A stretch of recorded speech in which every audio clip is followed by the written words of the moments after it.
Guerrilla cricket. Whoa. Guerrilla cricket. Whoa. Guerrilla. Take guard, man the barricades, patrol the cover boundary. At last the time is come, this is a cricketing emergency. Hear this call to arms for every cricket revolutionary. Take up your bats and stumps for the test match insurgency. At first they tried to silence us, but we would not be silenced. They threatened us with lies, so we threatened them with violence. Che Guevara, Sangakkara, Joseph Stalin, Douglas Jardine, Robespierre, Darrell Hare, Vladimir Lenin, O'Brien Kevin, guerrilla cricket. It's not about the winning, it's about how many rules you break. Even in cricket commentary, this is the best advice to take. Pick guerrilla cricket, it's the finest choice you'll ever make. There's so much more to cricket than rev counters and a slice of cake. At first they tried to sanitize us and clean up our act, but people like it filthy, and we know that for a fact. Fidel Castro, Lenny Pascoe, Carlos the Jackal, Umar Akmal, Mahatma Gandhi, Grant and Andy, Brendan Behan, Austin Ian, guerrilla cricket. Stick with us, cause you know we're not the kind of thing that you see on the TV and the radio. So vive la revolution. First they tried to buy us, but we would not be bought. Okay, we were, but then we ran away, and we will not be caught. Would not give up the ghost when they left us all for dead. They decapitated us, but we just grew another head. Chairman Mao, Jamie Howe, Ho Chi Minh, Asif Din, Václav Havel, Graham Saville, No Surrender, Percy Fender, Che Guevara, Sangakkara, Joseph Stalin, Douglas Jardine, Robespierre, Darrell Hare, Vladimir Lenin, O'Brien Kevin, guerrilla cricket. It's the beginning of the Bazball white ball era. Maybe it should be the Baz White ball. We should call it from now on. Although that would be Barry White. Do you know? Funnily enough, I was thinking that last night when I was thinking what was I going to say at the outset. And well, kind of. Although I had forgotten about that. So you don't need to worry too much. Good morning, good afternoon, good dawn, good dusk, wherever you are in the world. Welcome along to Guerrilla Cricket. Yes, we're back. I was going to say it's like we've never been away, but actually, to me, it seems like ages ago that we were last here, and that presumably was for the New Zealand tests, was it? Well, it was, and it was an entirely different place. Now, honestly, I feel like I could probably now live in this room. It's a plush carpet has been laid down.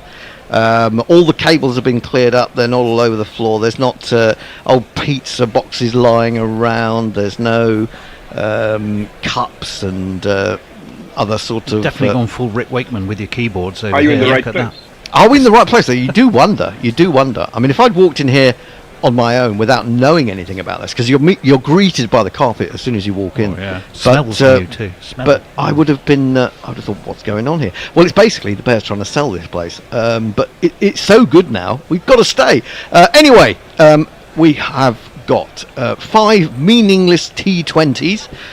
Before the 3 one-day internationals, which is really the meat of this particular tour. But when you're going to India, you have to play T20s, and as many as possible. I'm Gorilla Hendo, Nigel Henderson. I'm joined on my left by Tony Bishop, and I'm joined on my far right, not in a political sense, but on my far right in Mumbai itself, by none other than our favourite Indian commentator. It's Nindo. Hello, how are you doing? Hello, all well, thank you. And today I'm coming to you live from Phnom Penh in Cambodia, actually. Blimey, you get about, don't you? I do indeed. I do anything for guerrilla cricket. Go to exotic places just to be seen on commentary. That's amazing. That's amazing. I think that possibly you are the first cricket broadcaster from Cambodia. Could be. Possibly. Yeah, I wouldn't be surprised. Anyway, the news is that India have won the toss, and because there's heavy dew, they put England into bat. Then, of course, when England come to bowl, they won't be able to hold the ball. It'll be all over the place.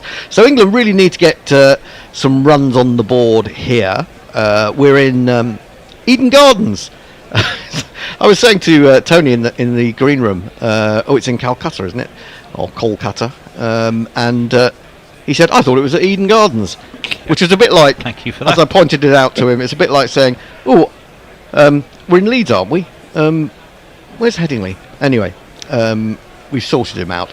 It's a very much, I don't know how you would react to this, Anindo, but from my point of view, and I know they've played quite a bit of T20 cricket, sort of around the tests that India have been involved in. It's almost a bit like is it unfair to say that this is almost like a second team, or is this the of India, or is this I don't know, the reset really? Which would you argue? Oh, this is very much the first team as far as the T20 is concerned. This is the team that if there was a World Cup going to be played tomorrow, would go. Oh right. So, okay. Hasn't lost a series at home since 2019. India's really put their best T20 players out there today, as England have, I think. Yeah. Well, India line up with Sanju Samson keeping wicket, Abhishek Sharma, Suryakumar Yadav is the captain, Tilak Varma, who I think got 100, didn't he, against South Africa? Brilliant knock. Hardik Pandya, that'll be a familiar name to most of you. Rinku Singh, Nitish Kumar Reddy, Akshar Patel, of course, who we all know about, Ravi Bishnoi, Arshdeep Singh, and Varun Chakravarti. Now, Josh Butler, under the new regime, has dropped down to number 3. So we've got Ben Duckett and Phil Salt to open. Josh Butler at 3, Harry Brook, Liam Livingston, Jacob Bethel, Jamie Overton, Gus Atkinson, Jofra Archer, Adil Rashid, and the lesser spotted Mark Wood comes out of the forest to do a little bit of bowling, one presumes. It's very pace heavy for England. You said that, didn't you? Which does concern me a wee bit. But the proof is in the pudding. Baz did say that was going to be the case, right? He did. No, England did, as is their way, announced their team a couple of days ago. But just to me, I always feel pace off seems to works in the IPL, works in India generally, and yet we're doing exactly the opposite. First ball, it looks a little bit misty, doesn't it? Into Salt, and he tries to work that into the onside. It bounces on him a little bit more than he expected and rather wraps him on the hip bone and just drops out into the onside. So it's Phil Salt is opening the batsman, and he is facing the bowling of the left armour Arshdeep.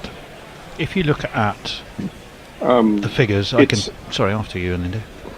No. I was just going to answer what Hendo said, mentioned about it being misty. It is not misty, Hendo. It is unfucking believably polluted. Right. I mean, you're talking about AQI of near 300 in which they're playing. Nicely played this by Salt. The ball just seemed to move away from him ever so slightly, and he essayed a rather nicely timed force off the back foot, but couldn't get it through the cover field. So there is no run. I'll do some jingles in a minute, but if you look at the best bowling figures in domestic T20s over several years, off breaks, slow left arm and leg breaks are far and away more efficient than pace bowling here. Oh yeah, absolutely. I don't. Plus, this is Calcutta in winter, so sorry. Oh, now that's gone up in the air. That's whoa. probably going to be out, isn't it? Someone's going to take that catch. They are. It's going to be Sanju Samson. He got a leading edge. It was on him too quickly. Salt has gone without doing anything. The start to the Bazball White era is not a good one. England are none for one.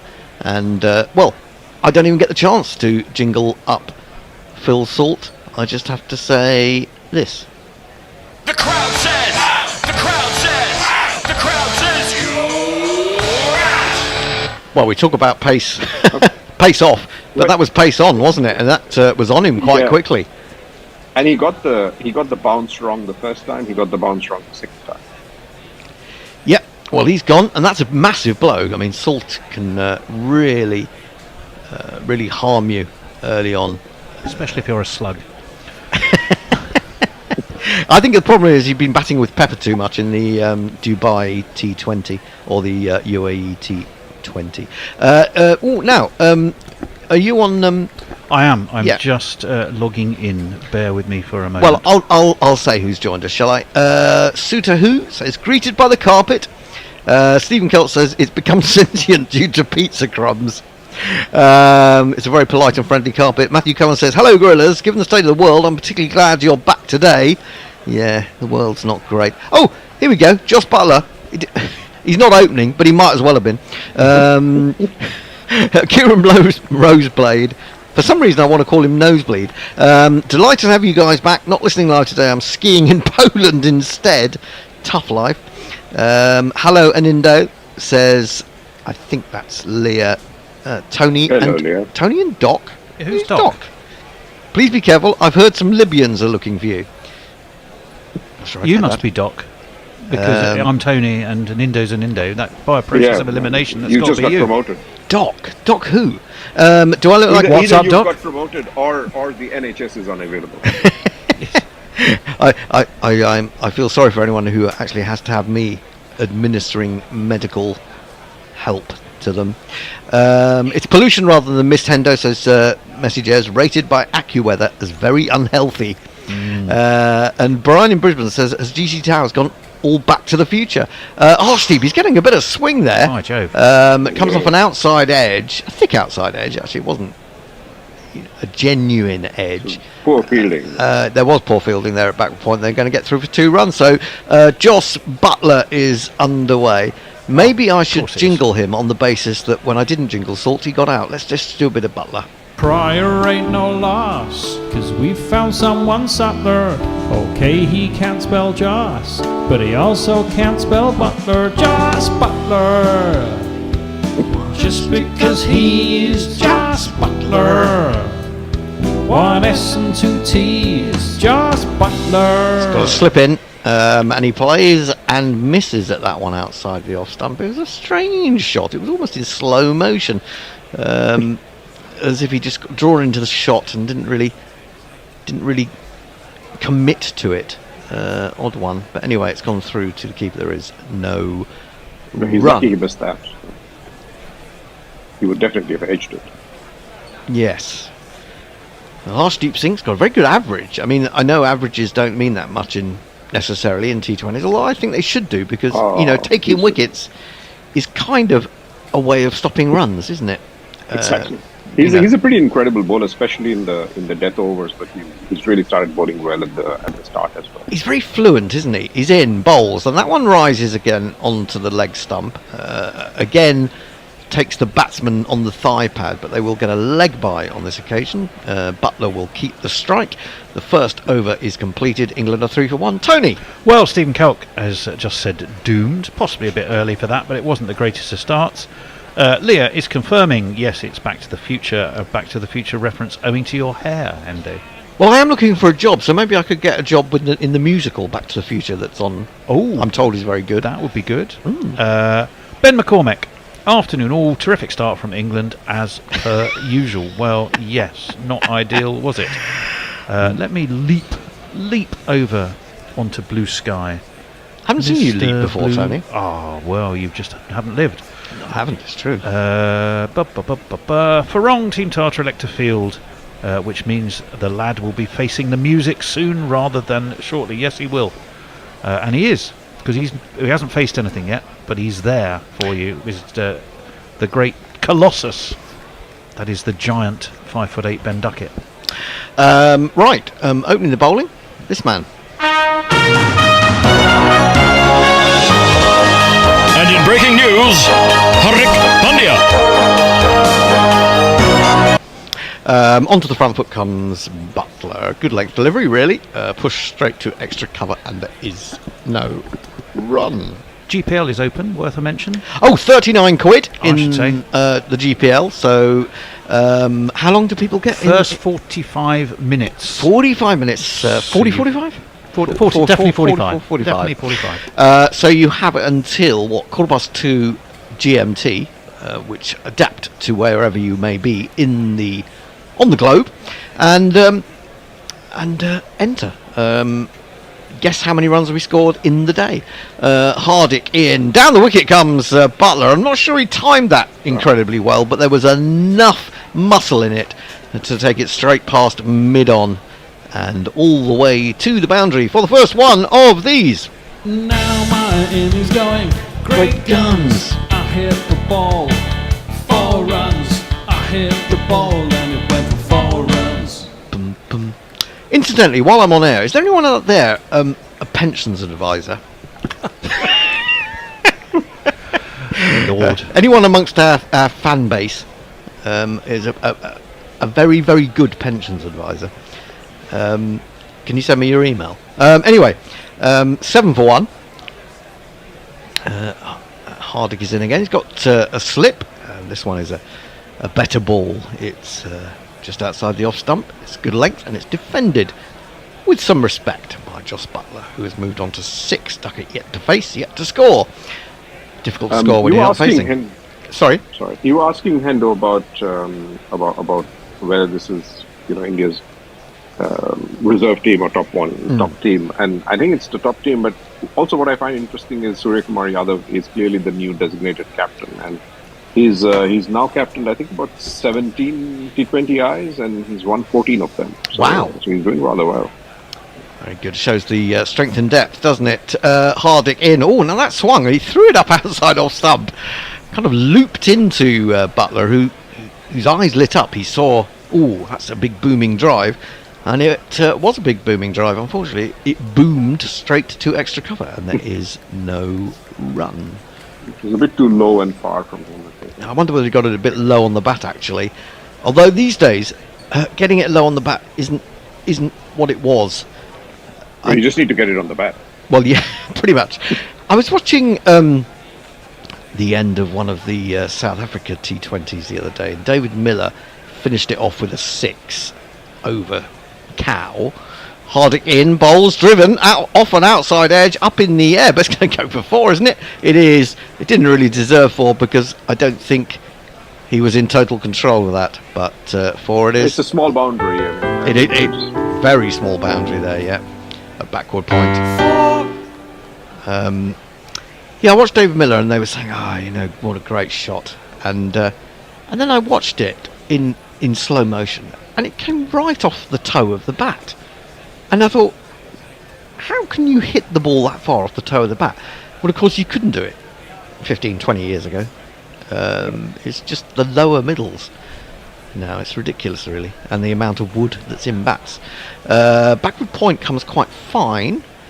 And Hardik is in again. There was a modicum of swing, but it's helped up to mid-on by Butler, who has to get a bit of a shift on. Although the man at mid-on didn't really seem to be bothering to aim a throw at anything. At anything. It just sort of ran down the pitch towards the wicketkeeper. Tony has got some more socials. Well, I've stayed on Blue Sky for a moment, where Leah has pointed out that England men and women 0 for 1 on consecutive ODIs. What are the odds? Actually, probably shorter than you might think. It's all been happening in the women's. It's more what's happening off the pitch that's on it that's been interesting, I think, from the Ashes perspective. Alex Hartley and all kinds of shenanigans. I've made this point on the Gorilla WhatsApp that actually this is a good thing in some respects because it shows that people are beginning to care. I mean, those people that didn't care about women's cricket, there have always been some people who do, but those that didn't are beginning to care. The media's beginning to care. So criticism, to a certain extent, is coming with the territory. I think maybe that the women's teams have been handled with kid gloves up until now. Yeah, I think that's part of the criticism and hence the fitness question. Matthew Cullen's asking, are the Gorillas planning on officially leaving the artist formerly known as Twitter? We have a sort of a policy of we're keeping an eye on it, but and it's sort of laying fallow as far as we're concerned. Well, I'm not sure what Duckett's out there for at the moment. He still hasn't faced a ball. Butler. But somebody's got to do the running. Well, that's true. First ball of a new over from Arshdeep is worked out to deep square leg for a single, and he will finally get a chance to face a delivery. And Ducket, so, red-nosed reindeer. Well, here he goes. We're going to play his jingle. Bang Ducket. He is not very tall. Bang Ducket. Oh, it's new one. Sometimes he hits the ball Hard. But we are very seven. He looks like Nicholas Sturgeon. Bang Ducket. Bang Ducket. Well, we may have had to retire the Billy Joel one for copyright reasons. That could be the reason. His nose is as red as his jersey. What? Duckett? He's hit on the pad. He's thinking about a single. Josh Butler down the other end has come a few yards, but there's nothing in it. So there is no run. Look at it when the show close up. When you get a close up of Duckett, he's got a very red nose. Yes. He might have been drinking too much. Yes. 13 for 1. 2.2 overs bowled. That boundary that the ball went to, I think it's only 50 metres, isn't it? That's a very tiny boundary. Backward point sort of area. He slashed it to, didn't he? Yeah. Anyway, it's Arshdeep, 1 for 3. And he's coming in, running through the pollution, and bowls and beats Duckett outside the off stump. Played well inside that one, and I don't think deliberately. So there is no run. 13. Yeah, winter anyway in Calcutta is pretty bad as far as the smog and everything goes in the evening. But the pollution just makes it worse. I think that's one thing that puts me off going to India now at my advanced age, is the pollution. I would have loved to have gone to India. No, it's younger. It's pretty crazy at the moment, the pollution. Oh, now that's an incredible shot. It really is. Duckett went across outside his off stump. The ball was quite wide, and what he might have lapped over his shoulder, he's actually opened the face of the bat and lifted over the slips for 4. 1 bounce for. Incredible improvisation, and one of these.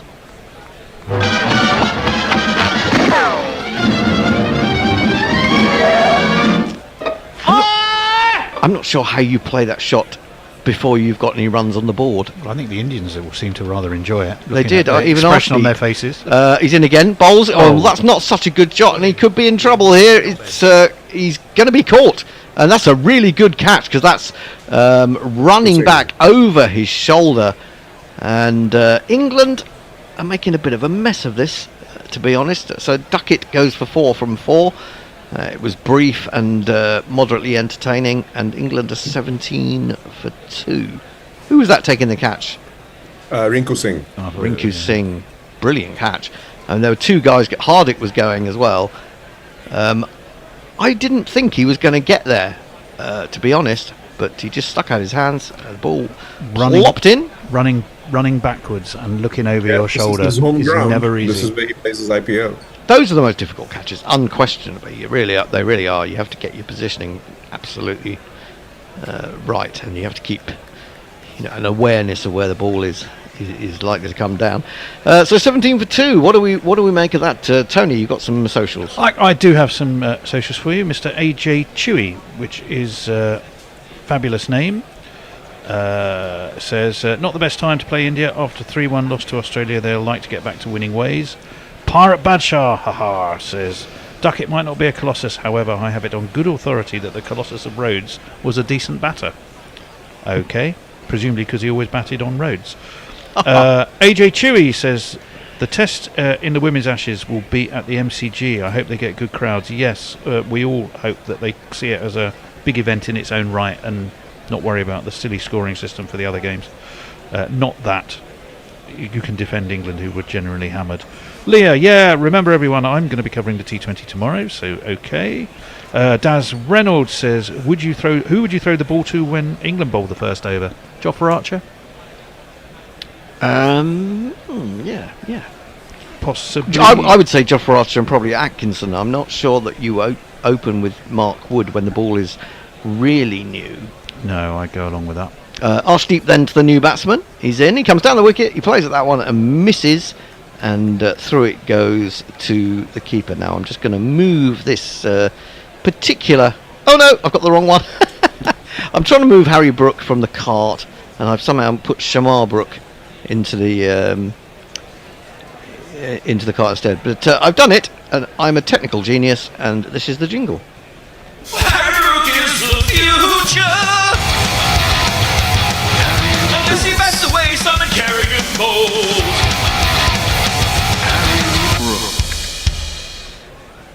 Who's just been announced as white ball vice captain? Is that right? That is correct. Yes, right, he has. isn't it? Yep, I think so. Well, he's got to accompany his captain for a few overs now, because England are in a measure of trouble at 17 for 2 off 3 overs. I was going to say about that Duckett jingle. Was I right in? I mean, I couldn't decipher all the lyrics, but did I hear a mention of Nicholas Sturgeon? And I'm trying to think. Down the leg side from Hardick, that will be a wide as Butler is unable to turn it down to long leg. In the context of people who aren't very tall, possibly. Oh, maybe. I can think of that's the only, unless there's some link between Al Ben and Nicholas Sturgeon we don't know about. It's like a cryptic crossword, isn't it? What links Ben Duckett and Nicholas Sturgeon? I think that was a Men with Ben jingle. So it was. He needs to answer and get in touch and tell us exactly. There was an interesting bit of stat in there saying from 2022, the bowlers who's taken the most wickets in power plays are Arshdeep Singh with 42 wickets. Really? Now that's beautifully played by Butler. That is a class shot. It was just guided off the face of his bat, which he then closed, and away it ran to deep square leg, or just in front of deep square leg. Waiting to be hit back. Lovely, lovely shot though. Beautiful timing. We'll give it one of these. I'm looking over a 22 for 2. Butler 16 off 11. And Hardick has gone for 14 from his 7 balls. He's in again, still got the slip, bowls, and Butler plays in exactly the same spot. And he's going to get, would you believe, another 4 for it. And so I'm going to play the same jingle. I'm looking over a 4. At least you can't say that the captain's putting fielders, there for the previous shot, because he didn't, and he's picked up 4 more. Of course, at this stage, you're only allowed 2 outside the circle, aren't you? So you've got to be kind of sparing with where you put them. It's pretty bad bowling from Hardik as well. Yep. He's pitching everything in a very, very flickable spot on the middle stump. Yep. Indeed so. He's in again. That's slightly more outside off stump. Oh, now what happened there? I think that was only just short of Hardik in his follow-through in terms of a catch. And then he swooped, picked the ball up and underarmed it at the wicket. All in really one movement. That was quite impressive, and Butler was sort of off balance in the end and was struggling to get back. I think there's a slightly slower ball there. It's really good fielding, I have to say, by Hardik. Kind of making up for a couple of bad balls, really. Butler ends up on his arse, to be fair. Actually, if the ball had hit, neither Butler's leg nor bat was on the crease. There you go. 26 for 2, Butler 20. We are halfway through the 4th over. And Harry Brook is out there, his man, with 707 runs at a strike rate of 146. Hardick in. Oh, he's given himself room there, has Butler, and rather than crashing it through the offside, which I thought he was going to do, he's carted it through mid-wicket, and he's picked up another one of these.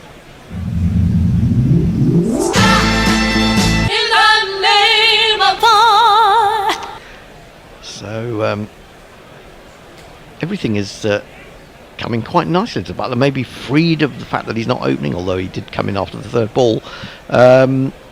Having Baz in his camp rather than Matthew Mott, that might be the trick. He's been saying he's been smiling a lot more. A smiling Josh. Now that's hit him on the pad, I think, and it's run away for 4 more. We wait to see whether he got a bit of bad on it. In fact, he did. That's the 4th boundary of the over, would you believe? Giuliani had his reasons for selecting his landscape seasons.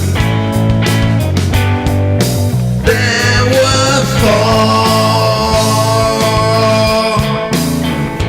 Well, Hardick attempted a genuine off-cutter really there, or almost like an off-spinner.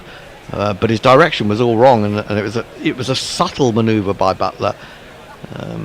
In comes Hardick again. It's short. He didn't really get hold of that, but it's got away past the man at orthodox mid-wicket. There is now a man on the fence, so it'll just be a single. 17 runs off the over after 4. England 35 for 2. Daz Reynolds. Oh, I already said that one. I beg your pardon. Matthew Cullen, excellent Ben Duckett jingle. Yep, we enjoyed it as well. Spangly Sai, what ho chaps. My first listening to the Gorillas at my new job. Oh, well, tell us what you're up to, Spangly Sai. I'm unemployed no more. Do you have us on speaker, or are we on headphones? We don't want to lose you your job. Having just got it. Joffre Who says Suter Who. Does he put who after everything? Joffre Who says Suter Who. Brian in Brisbane. The wonderful Brian in Brisbane. Lord Brian in Brisbane, as we shall refer to him for today. Will Archer bowl more than overs per T20? I'm not quite sure I understand the question. I'm guessing it means more than some. Forgot to put the number of overs in there. Oh, yeah. Arshdeep continuing in bowl to Butler, who tries to pull this. Somehow that's come off the bottom of the bat and squeeze away through the offside. Thinking about coming back for a second, they won't. It's good piece of fielding. 36 for 2. Butler has 30 of those. And Harry Brook, who's only faced 1 ball, will now come down to face Arshdeep. And I guess we're having a change at the end of this over. I should just get in the fact that the GPL is open for 45 minutes till 1:15. Guess how many runs you think will be scored in the day in total. Pay us £1 for the privilege. Go to gorillacricket.com/competitions and follow the signs to the GPL, the Gorilla Prediction League. That's what it is. And if you get it on the nose, you get all the money. Starting at 39 quid today. The more of you that take part, the higher that goes. Right, Brooke. Hendo, can you ask Bear to reopen it? It's saying it's closed. Oh, goodness me. This one he brings back into Brooke. He's actually getting quite a bit of bounce, isn't he, Arshdeep? Didn't come off the bat, but they've apparently it did. They've run a single. Getting bounce and movement. Yeah. Sorry, Hendo, I'm wrong. It's okay. Messages interjecting incorrectly. There, he's spent too long in the weather cave. He needs to get out a bit. Yeah, well, this has been sort of quite an entertaining start. There's been some really good cricket, some really good shots, and there's been a lovely piece of fielding, catching, really. Bowling from Hardick. Pushed out into the offside. Yeah, some shit bowling from Hardick. This is pushed by Butler to extra cover. There is no run. Those figures that in comparison between Arshdeep and Hardick are fascinating. Yes. Arshdeep's he's bowling slightly fuller, but he's also getting more lift. He's going at 3.6. Arshdeep is really open. Hardick's really opened the buffer. He's been going at 13.5. Hardick just looks a bit lacklustre to me today. It's not common for him to open the bowling, is it, an Indo? I'm not. No, it's not. I think they're just trying an experiment. Yeah. That's a decent ball. Nicely played by Butler. He's going to have to hurry, though, but it wasn't picked up cleanly at mid-off. Would you change in 2 balls' time? Yeah, absolutely. No, I was saying Hardik is usually first change. Oh, sorry. Okay. He's not first change on commentary. No, I wouldn't put him in commentary. He messes an Andy, who's supposed to be here, I believe. And he is. There he comes. Surya. Do you want to take that Kumar, one? who was unable to pick that up cleanly, a bit annoyed with himself. England 38 for 2. 8 balls remaining in the power play. Butler 31 off 19. Now, he's got to go on, hasn't he? You feel, and make a good score.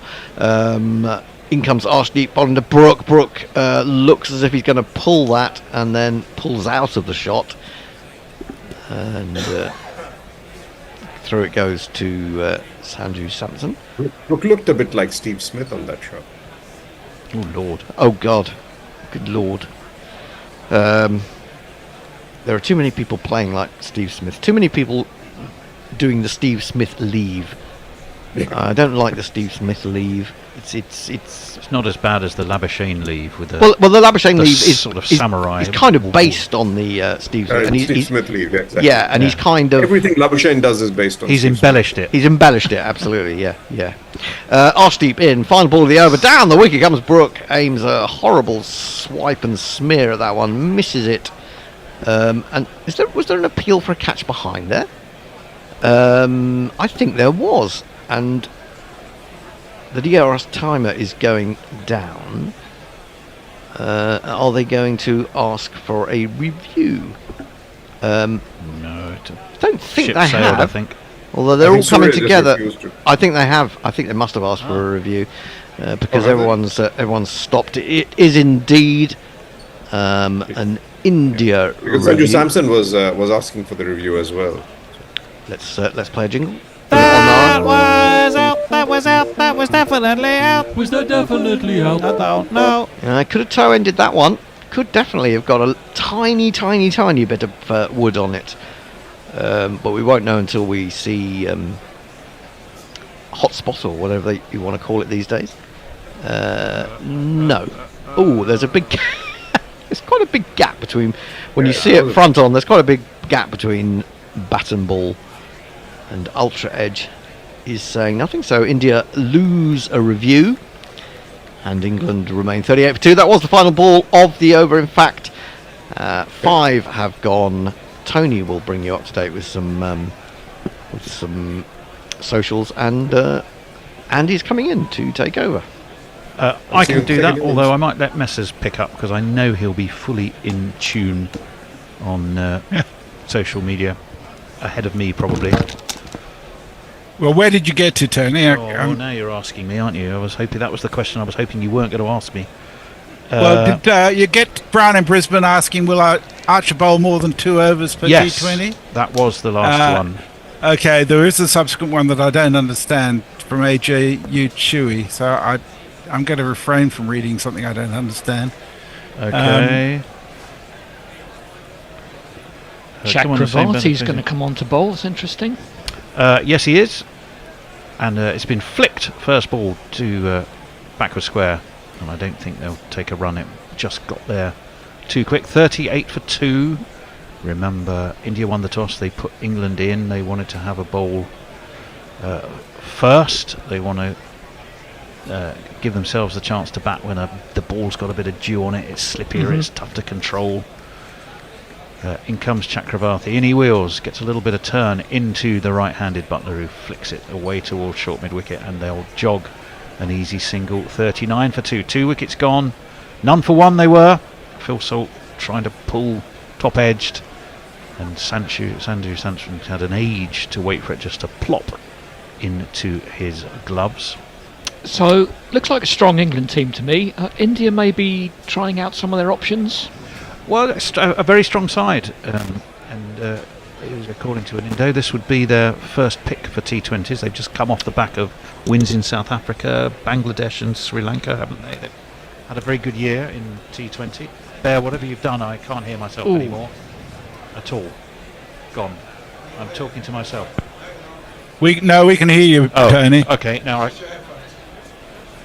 don't know what he's up to. 39 for 2. That was an attempted pull, as I was distracted by our landlord. Everything's the same. Everything doesn't work. Well, so India have basically moved on from Rohit in T20s. I still can't hear myself. Just about hear myself. Okay, let me play with that. I should check with the teams before I make these pronouncements, but it does seem like they've moved on from Rohit, and maybe they've moved at least. I can't see Chakravarti, in he comes. Can't see Virat. Oh, that's a real inside edge. Always on Arrow camera. cut, call it what you will. It's going all the way down to fine leg. It's going to be 4 runs, and 4 of the streakiest runs you'll ever see, which would explain why Chakravarti has such a cob on his face.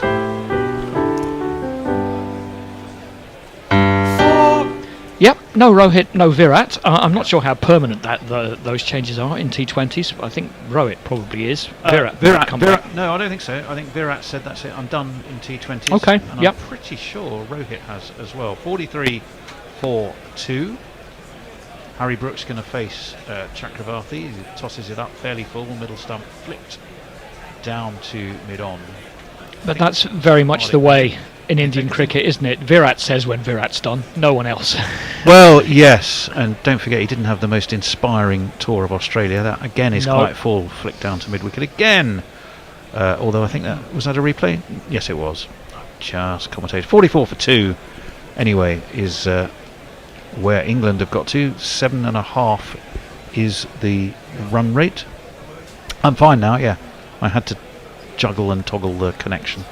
Thrown up outside of off stump, launched by Josh Butler, and brilliantly fielded at long off. Who was that? Whoever it was a superb diving stop, to the extent that his teammates are going to come up and congratulate him, not for a catch, but just for a terrific piece of fielding, which indeed it was. Saved his side 3 runs. Okay, I should point out that the GPL closes in 10 minutes. It's currently at £41. So if you think you can guess how many runs there'll be today, go to GorillaCricket.com, click on competitions, and you can enter there. Philip Shaw says, hello from Kilkenny in Ireland. Nice to have the Gorillas back pondering the game of cricket. It's nice to be back. I've missed it, I must say. And I worked out what AJ YouTube was saying. He says, something that bugs me in Australian Test summer is the checking if it's a 4 or 6 during an over. Come on, the same batter is facing, check it at the end of the over. There's an awful lot of time seems to be spent checking things that don't necessarily need all that much time. Well, it's going to be new man into the attack, Axar Patel, who's defended into the offside by Brook. There's no run, we'll jingle him up in a minute. I seem to remember a jingle that's got something to do with Battenberg in it. You'd want to know if it was a 4 or 6 in the last over, though, wouldn't you? Oh, certainly you certainly would, yes. Launched high, Harry Brook, flamingo leg, up and over deep extra cover, and it's, I think, from England, the first maximum 6 runs. Right, we'll give it one of these first. And the bowler, who's not going to be as happy as he was 10 seconds ago, is this man.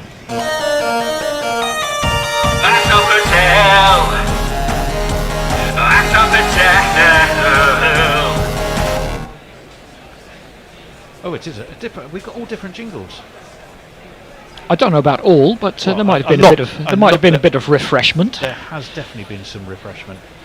I think some of it forced upon by legal issues as it was defended back to the bowler. Well, necessity is the mother of invention. Fields Indeed. fairly comfortably. The Bear is in absolutely top production mode. That's nice in here now, though, isn't it? Oh, it looks fantastic. Yeah. The only thing is, if I'd known it would have been no shoes, I would have worn some better socks. Well. Fortunately, they're under the table and no one can see them. Is that your excuse in any temple you go to around the world? In all of the temples all I go religions to, and denominations. Yes. I'm sorry about my socks, Mr. Buddha. Right, Axar Patel drags that down, hauled high by Butler. Has he hauled it far enough? Oh, you bet he has. That is over deep mid-wicket. Up go the arms of the umpire whose name I always struggle to say, Jaganya Malangapol. But it's 6 runs. That sounded good.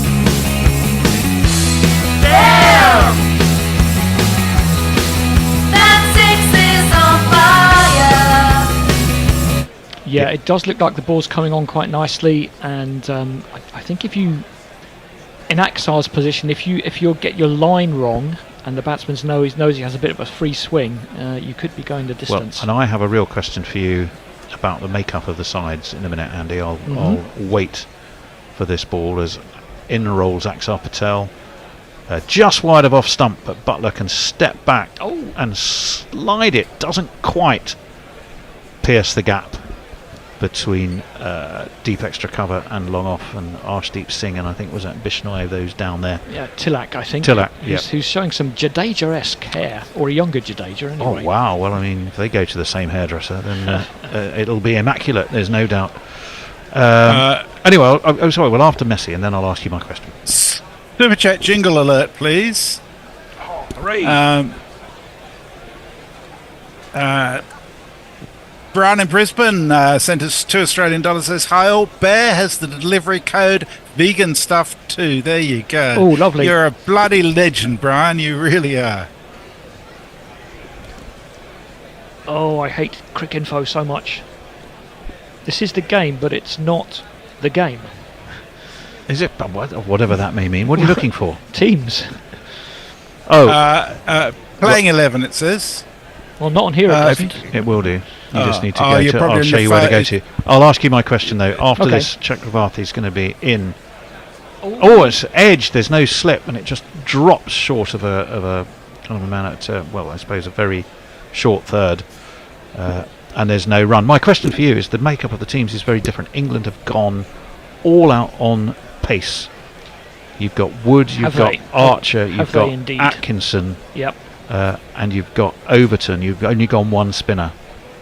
India, far more conventional, relying much more on spin. It's quite two very different schools of approach. That one is beautifully played by Harry Brook. It was just not that short and not that wide, but he used his wrist just to lean back, cut to backward point and cut for four. There's not one more all for wrist me. standing. I must have 2 or 3. I need 4. He's really let that come past him. Played it super late. Yeah, lovely shot. Did. But so that was my question for you. And yet, when you look at the stats from Eden Gardens and you look at bowling efficiency, it's slow left arm, it's leg break, and it's off breaks that do all the damage. Oh my word! He's bowled him. Yep. Brook has sped on. Pushed through by Chakravarti. Brook, I think, was looking to run it down to third man. He got himself in a tangle, and I'm afraid he will have to go. It's 65 for 3. He's gone for 17.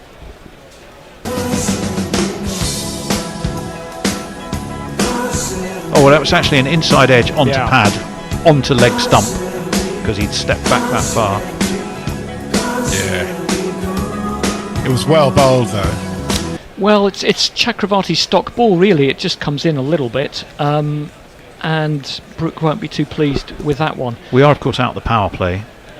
They do say 3 wickets in the power play, and you're pretty much doomed, aren't you, statistically? In regard to your question, which I might claim is more of a statement than a question. Interpret it as a question, please. What you don't want when you're at a meeting and someone says any questions and someone stands up. Well, it's more of an observation than a question. Oh, I hate those. Yes, that's the kind of meeting I'm glad I don't have to do anymore. Yes. Is it just the case that England are more relying on their part-time spinners like Bethel and Livingston? Yes, I think that would be the case. But it's interesting that you've gone very full-on. Is it not? To make it a question. Yes, well... With being so pace-heavy. Oh, being so... Well... There's 5 of these T20s, or 4? There must be an 5, I think. Yeah. It is the Swiss Army knife of a cricketer that is Liam Livingstone. Off breaks, leg breaks, and belligerent right-hand bat is the new man to the crease. Can he get stones out of horses' hooves, sir? If you asked him, he'd give it a go. And he's going to be facing the wicket taker Chakravarti. There is a slip. He's been bowled. Oh, that's always a bad sign when you're bowled before your jingle. His leg stump has been knocked out the ground. It was a shocking shot, to be honest. It came back into him.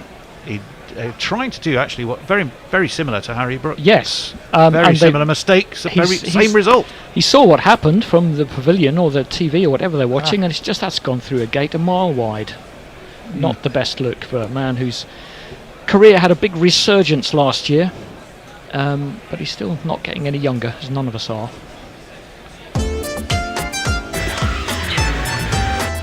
Well, none of 2 balls for him, I'm afraid.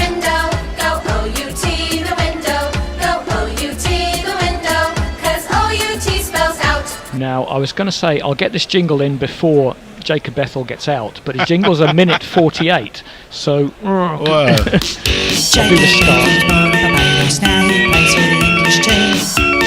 They say that he's an all-rounder, but that remains to be seen. Well, that was a lie, wasn't it? It was a lie. It was a blatant lie, yes. Misinformation, which is the last thing we want to see in 2025. Yes, indeed. I can tell you, Baron Chakravarti's been taking heaps of wickets for Tamil Nadu in the what's the domestic T20? It's the SMAT, isn't it? Syed Mushtaq Ali Trophy, yes. I think. SMAT spells and also SMAT. Also in the Vijay Hazare Trophy, just got 552 for versus Rajasthan in Vadodara. Yeah. So he's a man in form. He is, and without a doubt. You can't just he's keep playing the same. Around the wicket to the left-handed Bethel, who defends. There's a slip in place for Chakravarti. He'll be thrilled with his work in that over. 2 wickets, just 4 runs. England 65 for 4 after 8, and in a bit of a spot. Messers.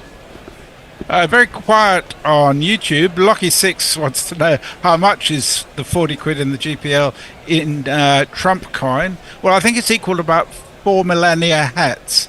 Yes, whatever the fucking things are.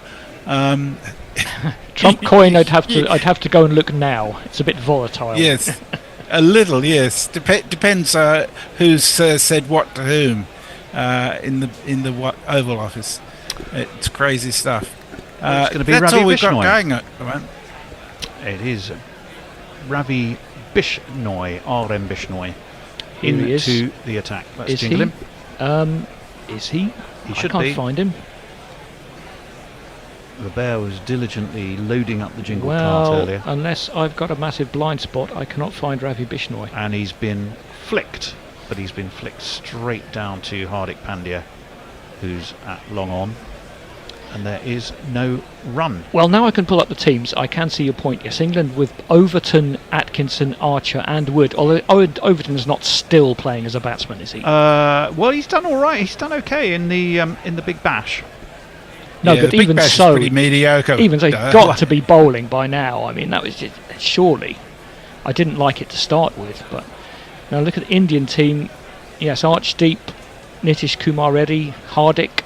That's it for pace, isn't Jacob Bethel waits, that's wide, he cuts, but he cuts straight on the bounce to cover, and there will be no run. I've deliberately thrown up wide. Let's give Ravi Bishnoi the benefit of the doubt, and it did the job because it frustrated Bethel, who couldn't really lay enough bat on it. In he comes, that's wide again. That he does cut, but there is a man riding the deep cover boundary. That'll just be a single. England move on to 67, but 4 runs, 4 wickets lost at this stage. Well, they're going to be quite. You'd say they're in a spot. Quite dependent on Butler, who's on 43. And to be fair to Butler, without putting the curse on, if he gets past 20, he doesn't throw his wicket away too often. 67 for 4. Ravi Bishnoi wheels in, kept low, pushed through, but flicked off his pads to backward square. But Butler is expecting that ball to turn in. He steps to off a little bit so he can clip it to leg, rather than what Livingston and Brook did, which was step away and try and play against the spin into the offside. And it's certainly the safer option. That's wide again. Cut to that man who's down on the deep cover boundary. They'll take another single. Just 1 dot ball and 4 singles, all are pretty much down in the same place, because his method of approach, Bishnoi, is very much Oh, I didn't realise Butler was it up batting wide. 3. Yeah, he's because I batting 3. came in a little bit late, and I just assumed he had opened. Now, with, that is going to be the new way under the new regime, or the old regime, the test regime in the T20 world. It's the end of the over. It's the second dot ball. That one was shot through and into the gloves of Sanju Samson. And England in a mess. Messi at the wheel, social-wise. At the wheel, as it were. It's still very quiet on YouTube. Bethel's coming off a very good 87 off 50 balls, I think it was, in Hobart about a week ago. He's had reasonable success in the BBL. Apart from anything else, I thought he conducted himself really well. It was a refreshing change after seeing Constance's behaviour previously. What's he been doing? Well, it's just being a dick, basically. Whereas I thought in the BBL or in the tests, just what he's doing in the tests. Just his general demeanour's been sort of so arrogant. Whereas I says think a lot for an Aussie. Bethel's got a lot more to be arrogant about. That one he's done for Bethel. They like it. Oh, I think they've gone for a stumping. Bethel's just scratching his mark. Well, his foot wasn't in front of the crease. It's going to be a question of whether it was in the air. India very convinced, like don't it. they? Yes, yeah. They do. Nitin Menon looks unmoved. TV umpire K. But we shall see. Umpire, oh my lord. That's clearly racist. Tony Bishop is cancelled. Well, you joined me. It wasn't easy to say. He's dragging his foot. I think he's okay. I think he's got enough just behind that line. A split second more, he would have gone, because he really dragged his weight. Had all gone forwards. Looked at from that angle. Now, the line belongs to the umpire, they say, don't they? Yeah, but there's a little bit behind the line, isn't there, I think. Do you think an MS Dhoni would have just waited for him to go out? Yes, an MS Dhoni, I think, would have done. Right, it's the Mr. Fix-It waterproofing expert decision, which I'm only going to say once because they don't pay us money to advertise it, but I quite like the link of the expert idea. It is not out. Bethel survives, which is just as well for England, because after this I think we will be seeing what Mr. Overton can bring to the party, won't we? That one is down on one knee, goes Bethel, works it away around the corner. It's going to be fielded by Hardik Pandya at fine leg, and they'll take a single. 7.5 the run rate. England want to accelerate that. The problem being they've lost wickets as they've gone, and they're 70 for 4 in the 10th over. And Overton, Atkinson, Joffre, 7, 8, 9. The tail starts to look long, doesn't it? It's not as strong as England generally are in T20s. I think it's going to be, and Joss Buttler absolutely probably can't cut as loose as he'd want to cut, because he knows that how much is riding on him. He's doing very well, that said. He's going 44. 44 is his score, 27 balls, and that's cut beautifully, but fielded down at backward point. They'll take another 2. Move on to 74 for 4, unless the scoreboard's already changed. Butler on 46 off 28. Messi was saying just about... watch the back foot of the fielder there. I think he's safe. Yeah. Messi was saying about not much going on socials. I think a lot of people might not even realise this series is happening. I haven't seen a lot of hype for it. Yeah. There might be some blue sky messes. Yes, there is. I think you can have a little shifty over there for sure. Diana Patterson's with us, and please say, I'm speechless at England's performance. No wonder it's quiet on YouTube. In the air, but well short of long on, as Butler swings across the line a little bit, takes himself a single. England move on to 73 for 47 for Joss. Bethel on 2. They need these two to be there for the next 5 overs, really. I would venture. They've got to be scoring, otherwise though. You could see a rapid decline. All the same. We're looking again and again and again and again. Your point about MS Dhoni is right on the money to me. Well, he didn't go out of his crease. That's pitched outside leg. Yeah, attempted sweep from Butler. It pitched quite a way outside of leg. Still 73 for 4. And 1 ball left. An attempted reverse sweep, this it's worth 10. noting. He wasn't scared to play that one. And I think we're due a small change at the end of this over. It's probably hit his glove as well. So, It did. It hit out the glove apart from outside that, the line. Good appeal, yeah. Had nothing to commend it. Colin Suter's giving me shit. He's saying, fuck's sake, give it a rest, Messi. I think he's talking about my hatred of Constas. And Matthew Cullen says, Messi's at the wheel, get the contract out, rubs hands vigorously. Last 12 balls, 17 for 2, I think. That one's worked off his legs by Bethel. Gets a single. It's the end of 10 overs at the halfway stage. England will not be that pleased. They're 74 for 4. India will, if not be cock-a-hoop, they will be highly chuffed. And we will have a little shuffle around in the commentary chairs. We will. Fortunately, we've got... There is a drinks break, so I'll read a message while we're doing that. Spangley Sai says, England will be fine. Relax. He said, buoyed by the new job optimism. Yes, I wonder how long that will last, Spangley Sai. Yeah. Make the best of it while you can, is my advice. Okay, well, I shall catch up with you in another 5 overs' time. Au revoir. Well, I've been left on my own to do my own comedy stylings, so I'll give you a quick 5 minutes. I don't know, really. Well, there have been... I hope you can see us on YouTube. Well, actually, you can't really, because you can only see the chairs. But it's brilliant in here now. It seems to me like clearly all the cables on the floor that used to be in here, 90% of them must have been completely superfluous because they've just gone.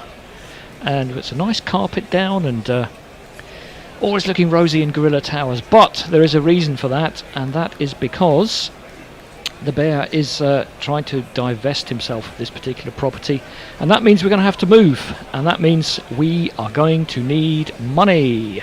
So you can help us out on various different ways on our Patreon, patreon.com/Guerrilla Cricket. How else can people help us financially, Hendo? Just by giving us £1 million. Yes, that'd be good. That would work. Yeah, I mean, if you've got a spare $1 million, Elon. Who else? That guy from Oracle who was talking last night on the Trump press conference. Who's the AI guy? Sam Altman. That's the one. Yeah, that's the one. Yeah, he's got a bit of loose change. Anyway, we welcome Abby on for the first time today. Hello. Well, on a bit early today. He's coming in to do the Bears' work on the basis that the Bears got another viewing coming up of the flat. So England in a bit of trouble here, aren't they? Really? Well, it's not ideal, certainly. Which one of you fine gentlemen is summarising and which is twittering? I'm twittering. I'm twittering. Okay. In that case, Abby, what have you made of this first 10 overs? I think we've bowled really well. I think Arshdeep and Chakravarti obviously stars of the show. I mean, obviously England could have batted better. They haven't picked up Chakravarti at all, the wrong one, at all. But it's what confuses me is that seems to be his stock ball. He bowls mostly those, so how can that be confusing them? I think he was wearing them throughout the over. Bishnoi, on the other hand, is bowling just wide of off stump, and that one actually is a wide. It's too far outside the off stump.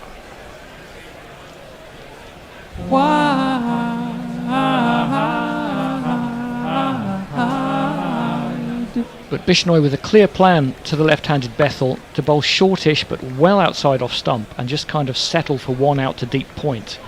Bethel's gone the other way this time though. He doesn't get much on it though. It's gone one bounce up to long on for a single. Tilak with the fielding. Wonder if it would be better if Bishnoi came round the wicket. Because anyways, his majority of his deliveries are the googly. So if he... I don't know. Well, that would be a more wicket-taking option, wouldn't it? Yeah. I think what he's doing now is more of a containment option, at least to Bethel. Let's see what he does to Butler, the right-hander. Crouches down as he does. I mean, Bishnoi crouches down in his action a little bit as well. He drops that one into the onside. Bethel had to hurry a little bit because he had to rather wait for Bishnoi to go in front of him, and it's a non-contact sport, so shoulder charging is not generally smiled upon. And Bethel's struggling to get going a little bit. He's 4 off 9. Well, he's been flying around the world, hasn't he? He's been everywhere.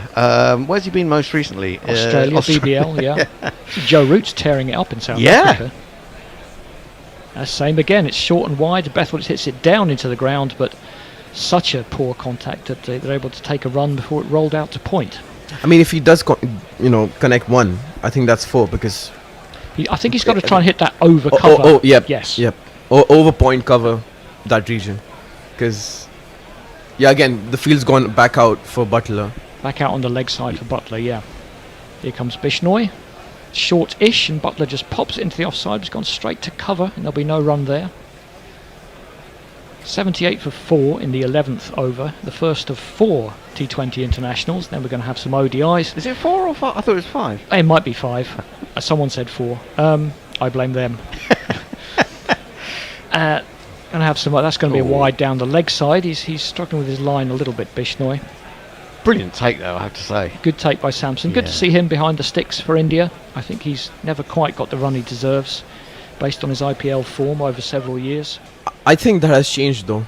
I mean, obviously, Pant played the World Cup, but after that, I think Samson's made his place into the T20 side.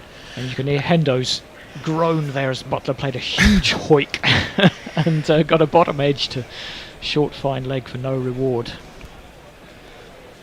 I was just saying to Abby in the green room that Abby's getting very excited every time a wicket goes down, and I said, "It's only why do you want wickets? Why do you want wickets?" It's only natural. It's only natural. And he said, "Well, the match doesn't matter," and I understand that, but I just want to see a decent match. I don't want England out for 114. Put it that way. Well, the 79 for 4 at the moment. Butler punches that one up to long off. He's on 49. So what's happening on the old socials? Well, it's a good question because I'm not sure where we're up to. So I might just jump in and hope. I'm speechless at England's performance. No wonder it's quiet on YouTube, says Diana Patterson. Matthew Cullen says Messi's at the wheel. Yeah. No, we've done that. What else have we got? Give it a rest, Messi. I don't know what that was all about. Spanky Size says England will be fine. Relax, he said, buoyed by his new job optimism. Brian in Brisbane says tell the bear to read his delivery codes. I think must have sent us some goodies. But the bear is kind of otherwise engaged at the moment because he's got a potential buyer coming round very, very soon. So it's difficult to know whether his mind is on food and drink or loads of money for a flat. Well, Hardick's going to come in. It's a strange scorecard for India for bowling because Hardick and Axar have gone for plenty, but the other 3 have been very economical. Hardick's in now. It's a very short, very slow tennis ball bounce, and Butler he periscoped and then played it with the bat in periscope position. That's 50 for him. He had to wait so long, but he hasn't had to wait too long for his first 50 of this series.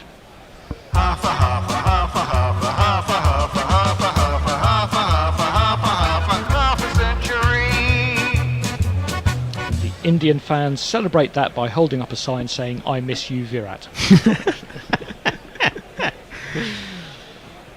Well, apparently he ain't coming back in T20s. We missed him in Australia as well. Yes. Yeah, apparently so, yes. Apart from the first test where he did get he got 100, didn't he? I mean, he gave it a lot of chat. That was a lot of chat as usual. A length ball and lots of ooze as Bethel chops that down narrowly past his off stump. He's going to get 2 because it went all the way down to fine leg. But yeah, he doesn't look comfortable at the moment, Bethel. Not the first time we've seen that. Our delivery getting chopped on. I think we saw Brook doing it a lot against Chakravarti. So maybe it's not quite the truest wicket, but Hardick is definitely going for back of a length and trying to get the ball to stick a little bit. Well, I mean, Kolkata is known to be a sticky wicket after sunset anyways. Which of course it is, Indian time. Hardick's in again, that's a good ball, length ball, and Bethel chops it down, but again it goes behind him. You'd rather that was going out in front as a batsman. Once it goes behind you, you're never quite sure where it's going. Do you play, Abby, a batsman or bowler? Bit of both. I bat for my uni, and I'm sort of an all-rounder for my club. So, well, like I say, everyone's an all-rounder if you go down to a low enough standard, yeah. But what's your batting role? I'm an opener. Oh, I was an opener. Yeah. Weren't you as well, Hendo? Yeah. Well, there you go, 3 openers. That one's Bethel this time, steps away, and if he steps inside it, he might have got a wide, but it was a slower ball from Hardick, and England, 12th over, letting these balls tick away, but they've got it on their minds that next batsman in is Jamie Overton, and that's lordy. Not that strong for a number 7, not compared to when Livingston was batting 7. And I mean, I was just checking Overton's stats earlier, and I guess he does have a nice strike rate in from the Big Bash League.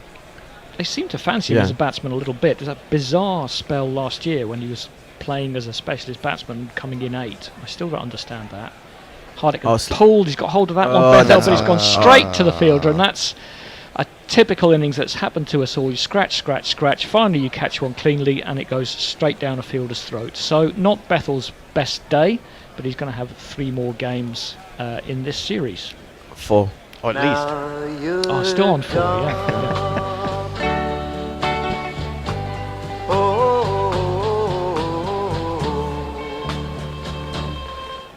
Yeah, it never looked really comfortable at the crease there, Abby, that innings. Yep. No. I mean, sort of, I'm going to cut him some slack because it was his first innings in India. Tricky conditions, sundown, sticky wicket. He's, as Hendo says, he's just off the plane from playing in Australia, which is completely different. Yeah. And before that, he was in New Zealand, wasn't he, before Christmas? So he's, and he's jet lag. Jet lag, those sort of things, but also the different formats, racing from one to the other. This is the life of the hired gun.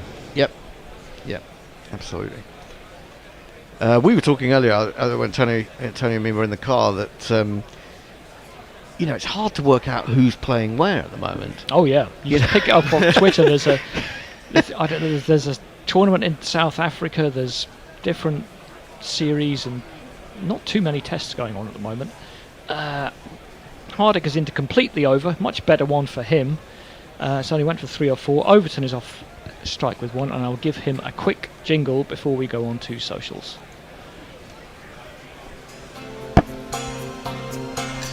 Jamie Overton can score a quick half-ton, less racist than his mother's other son. Is Jamie Overton. Do you think we need a new Jamie Overton jingle? I don't know. It must be a bit annoying when your twin brother's racist and everyone thinks it's you. Well, yeah. And he might have seen the line by now. Who knows? Well, let's hope so. It's a long time ago, really. So we hope. Here we go. Here comes Bishnell. That's short and down the leg side. It's that judgment, because if you let that go, it's definitely a wide. He's ended up clipping it to deep square for a single, so don't get the extra ball.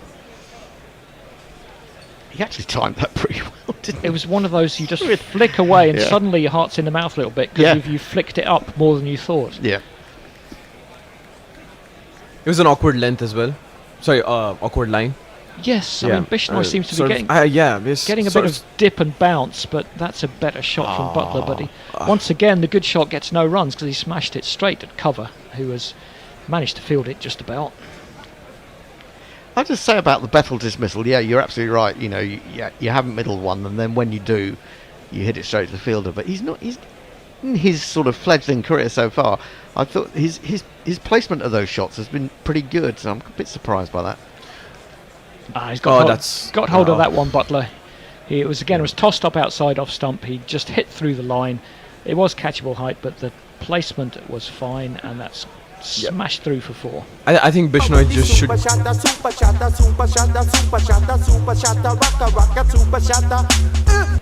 Just before I was cut off, as I was saying, I think Bishnell should just keep it tight. I think that's the only way you're gonna contain Joss Buttler, because he's gonna try and go hard from the 14th over. So you've got to avoid that. Well, India have got an option of bowling to Joss Buttler on 54, or England's tail at the other end, and you want to try as a captain to obviously maximise your deliveries against the weaker batsman. That one is played back to the bowler, and there'll be no run.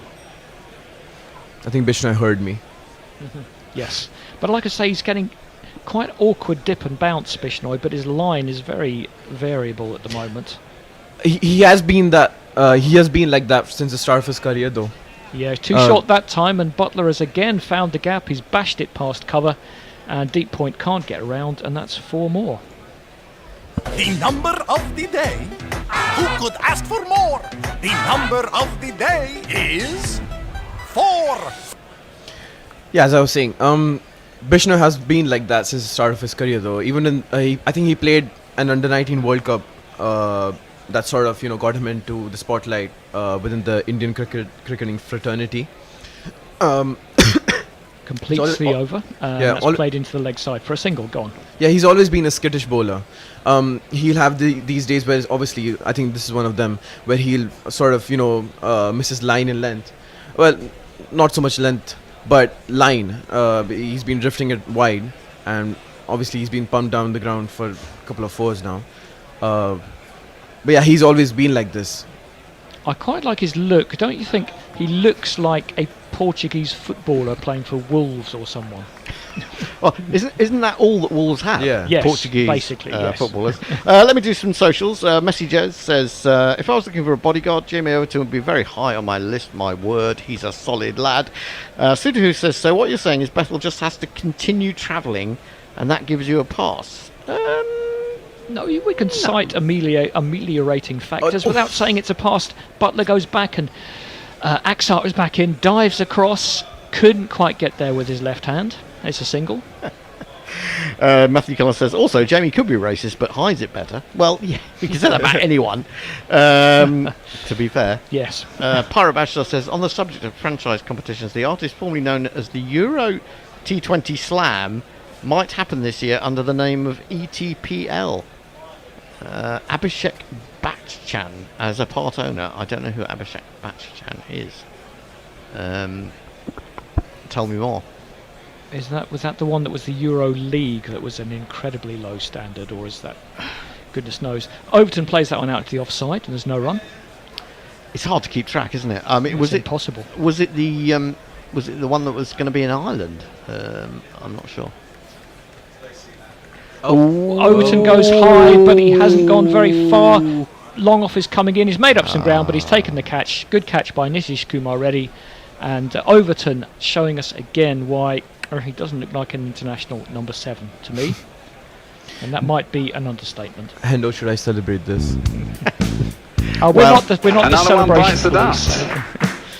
I think that is going to be out, Fred. Another one bites the dust.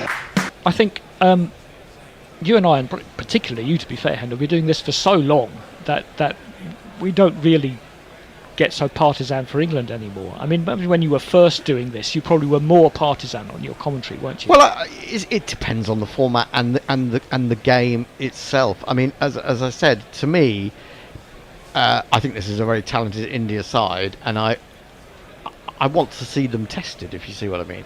I think if England are all out for 120, then India walk it. But plus we just want to see a good game. Well, really. this is it. It is a meaningless competition. I mean, apart from the fact that it's Baz's first taste of coaching the T20 and the white ball team, but it's meaningless in that respect. And as we were saying in the green room, Abby, it's about experimentation to a certain degree. Yep. Well, here comes a new batsman. He's tipped this one down to long leg to get underway, and this is him. This is he, perhaps I should say. Gus Atkinson, he's not one to complain. He hopes he's not like Jafra, breaking down after every game. Performing wonders in the test side last year, getting on every honours board going, but he's only scored 9 international T20 runs, so he's got a bit to go from there. Butler just drops that one up to long on for a single. He's still there on 60. When do you think Butler might start to open his shoulders, Abby? Well, obviously he has to start now. I think it's such a tricky spot now because you've already lost 7 now? 6. I don't think Atkinson's a reliable 8. So you sort of have to play cautiously anyways. The way I see it sometimes is once you lose too many wickets, you have to go for it, or people are just going to get bowled out around you. You have to, or you can just hog the strike. Yeah. Axar is in, and Butler plays it out to cover for no run. But again, sometimes hogging the strike costs you runs because you're turning down singles and things like that. Yep. But then again, it's not just any batsman. It's Butler at the end of the day. So if there's anyone who I could trust to hit the ball out of the park at any given moment in a match, it would be Butler. Yeah. So. Yeah, I mean, I think, I come at this from a different perspective, as you know. I tend to think that, these batsmen are good enough to stay out there and work it around. Whoever you've got coming in number 8 should be able to plink it around and run a ball. Yes. And so I think for the time being, maybe you go big in the last 3 overs. I don't know. Bishnoi is in again, and once again Butler stays inside it and clips it out to deep square for a single. So he just plotted around until the 17th over? I think you take what's there. Well, yeah, I mean, if he's confident enough. But what I wouldn't do is do anything too outlandish. I mean, Butler's good enough. He's in there. He's had 42 balls. He's on 62. He knows the pace of the pitch. He should still be looking for one boundary and over. I think a couple at least. Well, if he gets the strike, I mean, I think it's a different situation for Atkinson. Even though he's batted really well in Test cricket, this is a different sort of completely game, isn't it, for him? Atkinson is on strike, and he goes back and doesn't get the job done he wants because mid-wicket is across to pick it up and there's no run. I mean, he's got no pedigree as a batsman in this form of the game, and I think that's the problem with England's lower order here. There isn't. Well, you said they do lack experience. This is a series in which they can gain experience. Well, true. And again, Atkinson is tied down to the strike because he hit that one into the ground. It rolled out to cover. There was no run. Butler must be champing at the bit there at the non-striker's end. We're going to have a change at the end of this over. So I'm sure Tony and possibly... I don't know. We'll see it is what it is. And Atkinson again steps back, and Bishnoi is very happy to keep bowling at Atkinson because he can only play that back to the bowler for no run. And again, this is the 15th over, and I know wickets have fallen, but England would be struggling to even get 150 here unless Butler can really get hold of a few. Atkinson has a go. It hits his pad. They think about a single, but Sampson is across quickly, and they don't get that either. So 4 dots in a row for Atkinson. Now, well, at least someone's hogging the... Well, the last thing they want now is a single off the last ball, isn't it? That is the problem. Atkinson might as well give up on this over. And I think he should go for a slog here. Or he could do that. Something. You could do that. See what he does. No way he's going to single. Wow. He's got a single out to deep mid-wicket. That's daft, isn't it? Well, England are 99 for 6 off 15. I'm sure it's not me, but people will come in and things will happen. Right. Indeed, they will. Indeed, they will. I'll just Messi. I'll just do the final. Socials, because basically one of them is from you, in which you say, I understand the ETPL is likely to be ICC endorsed irrespective of the standard money talks. Pirate Bashar says this is the Ireland, Scotland and Netherlands one that's been in abeyance for 6 years now. Is that right?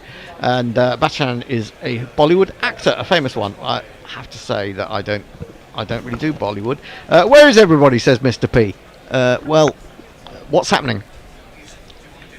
I think I'm back. Just working out that we're back. Okay, we're back. Looks like I'm doing ball by ball. Abby is staying, and Andy is going to do jingles and tweets and things like that. 99 for 6. This is quite good because the way England are going, as this is attempted reverse sweep from Atkinson, but again he hits it straight to the man at point. Why this? Why would you take that single? There was no need for that single. Just go for a hoik. It's not like his wicket is worth preserving at this point. Oh, goodness me, he plays across that one, and I think it just misses the top of middle stump and rebounds off the gloves of Sampson out towards point again. 2 off 10. Current partnership 4 off 12. India will be loving this. Is it one of those hit out or get out, isn't it, sort of situation? Yeah, we are approaching that territory now. He's pushed that one straight to extra cover, so he's now used up Lovely. the last 2 overs. He's he's got 1 run from 9 balls, is it? I think 2 off 11 in total. Last 20 balls just brought 14 runs. He's gone for the big swing, and my God, I thought he'd been bowled. Actually, I can't believe it, but it's missed everything. Samson's missed it, and England get a little bit of fortune with 4 byes. So England's 100 comes up, 103 for 6. I was going to say, the reason in a lot of these games why I like the game to go down to the wire is that I'm rotated as opening the ball by ball and then finishing the ball by ball. And recently, I've missed a lot of my last sessions. It's down the wicket, Atkinson, and he's been stumped by an absolute mile. That was coming. And England are in the rather parlous state of 103 for 7 at the end of the 16th over. I've got to say, it's incredibly poor game management by England. To have Atkinson on strike for that whole over, basically, was just appalling management. It reminds me of Amy Jones in the women's Ashes match between Australia and England. When you get to the end of the innings, you've really got to think about who's going to be on strike. Butler's been in for the whole innings, basically, and hasn't had half the balls. It's madness. It's madness. Sorry, it's just a bit of a rant. I just get angry when people are silly. That was the batsman, not Messi. It might have sounded like I was stopping Messi from doing his rant. Can someone come in here and help me with YouTube, because it's not working properly? Okay, we need a bit of help. Tony, if you can hear. Leah says, I'm here. Brian in Brisbane says, me too. Leah says she's just scheduled the stream for tomorrow. She's doing the Women's Ashes second T20 on YouTube. Mr. P says, hurrah, no longer Billy No Mates. Brian in Brisbane says, YouTube says 23 watching. It's 110 watching. Need to refresh it, Brian. Messages calling for the darkness in his cave. Indeed, it is dark. It's been very warm and very humid today. Here, it's miserable. I hate that weather. And Mr. P says, I think you have an IT issue. Empty chats on 2 different browsers. Where's Tech Tony when you need him? He's coming in. Butler's going to face, and he's gone for the big hit. He's heaved that. Well, it's gone miles over mid-wicket. If you're going to hit it properly. He has done 6 runs to Joss Butler, and England need all of that. Chakravarti's into his final over. He's got very impressive figures of 2 for 22, and Butler wants to put a dent in that. I think he has to avoid the strike now. Yeah. I mean, the worst thing for England is if Butler gets out. Really, that's the thing. Joffre Archer's the man at the other end, by the way. Yeah. Third 6 of the innings, not really enough. 11 fours. I mean, they had 7 of those fours in the power play. So I think 8. Was it 8 in the power play? Yeah, 8 in the power play. Wow, so only 3 since. Since I mean, 6th over. India fielded well as well. Oh, that's very short. Well, he's picked that up, and he's going to be caught. Yes, a good diving catch out at deep mid-wicket. It was actually really well judged by Nitish because he was Nitish Reddy, because he looked like he was well short of it at one point, and then just stepped up the pace, dived, caught it very low. Butler is sort of hoping, I think hope over expectation really, that maybe it didn't carry, but the umpire's going to look at that, but I thought he caught that cleanly, to be honest. I don't think there's any problem with that. And England are 109 for 8, and they are going to be bowled out for 114, which I didn't want. And they're going to be bowled out, seemingly, within their 20 overs. So this is a really disappointing start to the Bazball, white ball era. That's a brilliant catch. There was nothing happened strange. It is. I was gonna go out strange. Always tough when the ball is, dipping on you. Hard to judge it at times. But I think he did brilliantly there. I can't see there's anything wrong with that at all. Yeah. That looks absolutely fine. That was desperation. Yeah. No worries about that. And so England have lost Butler, as I said. If they lose Butler, they're in trouble. They're in deep trouble, has to be said. That's going to be given out. The expert decision says out. Well done, Mr. Dr. Fix-It, who's a waterproofing expert, among other things. So suddenly England are 16 for 2. 109 for 8 off 16.2. I'm not even going to get my full allocation of ball by ball, even when I've stepped into the breach. Run rate is just by 5.2 wickets, 4 wickets in the last 30 balls. Chakravarti now has 3. Adil Rashid has come in. It's hit on the pad, just drops behind him. Sampson does the fielding from behind the stumps. Yeah, absolutely. Let's have Adil Rashid. Adil Rashid on the 45. Adil Rashid on the 45. That one's tossed up, and wristily Adil Rashid works that from outside off stump. But if you're going to work it, you've got to work it past the one fielder on the onside, and he fails to do that. Picks out mid wicket. Who would you choose to go hard now? Because both of them can't just push them around for singles. Someone's got to go hard. I think it'll be Archer, won't it? This is flicked out to deep mid wicket. Rashid will get his first run. Archer can bat, can he? He can. I mean, both of these guys can. Although Adil Rashid is not a big hitter, he's a good batsman, but he's not really a big hitter. Archer can go big. I just think it's hard off these spinners for guys coming in lower down the order. I've got no time to get the pace of the pitch, have you? Really. 110 for 8, 1 ball remaining. Chakravarti in, bowls to Jofra, who just tries to defend on the front foot. I'm not sure that he actually got bat on that. It might have hit the pad. Anyway, that's the end of the over. 3 wickets for Chakravarti. Brilliant from him. 3 for 23. England up to their neck in rather unpleasant stuff. We got any? Yeah, Stinkelk says I'm asleep, not well. Oh. Aaliyah says that Sydney T20 in the Women's Ashes was pretty bad. England scored exclusively in boundaries. Really poor game management. I don't think I've ever seen a game before where a side gets to 50 without a single run being scored off the bat that wasn't a boundary. Really? Now come on, Messi, don't be mean, or Sophie Eccleston won't talk to you. Well, Sophia Dunkley was superb, I thought. She was just great. Axar Patel starts a new over. He's got 2 for 18, and Rashid comes onto the front foot, defends, and that kind of shows you the lack of pace in the pitch, really. Just rolls a couple of feet away from him. There's just nothing coming onto the bat. He's gone for the swing into the onside. Fortunately, it's short of the man at deep mid wicket, who is Arshdeep. Arshdeep at mid wicket, as it were. Just a single for him. He's now gone on to 2, and it's really only Hardik Pandya who's been taken to the cleaners today by England, and apart from Josh Butler, there's been absolutely nothing. He comes again. To Archer. Archer goes back to that one. It hurried on with the arm.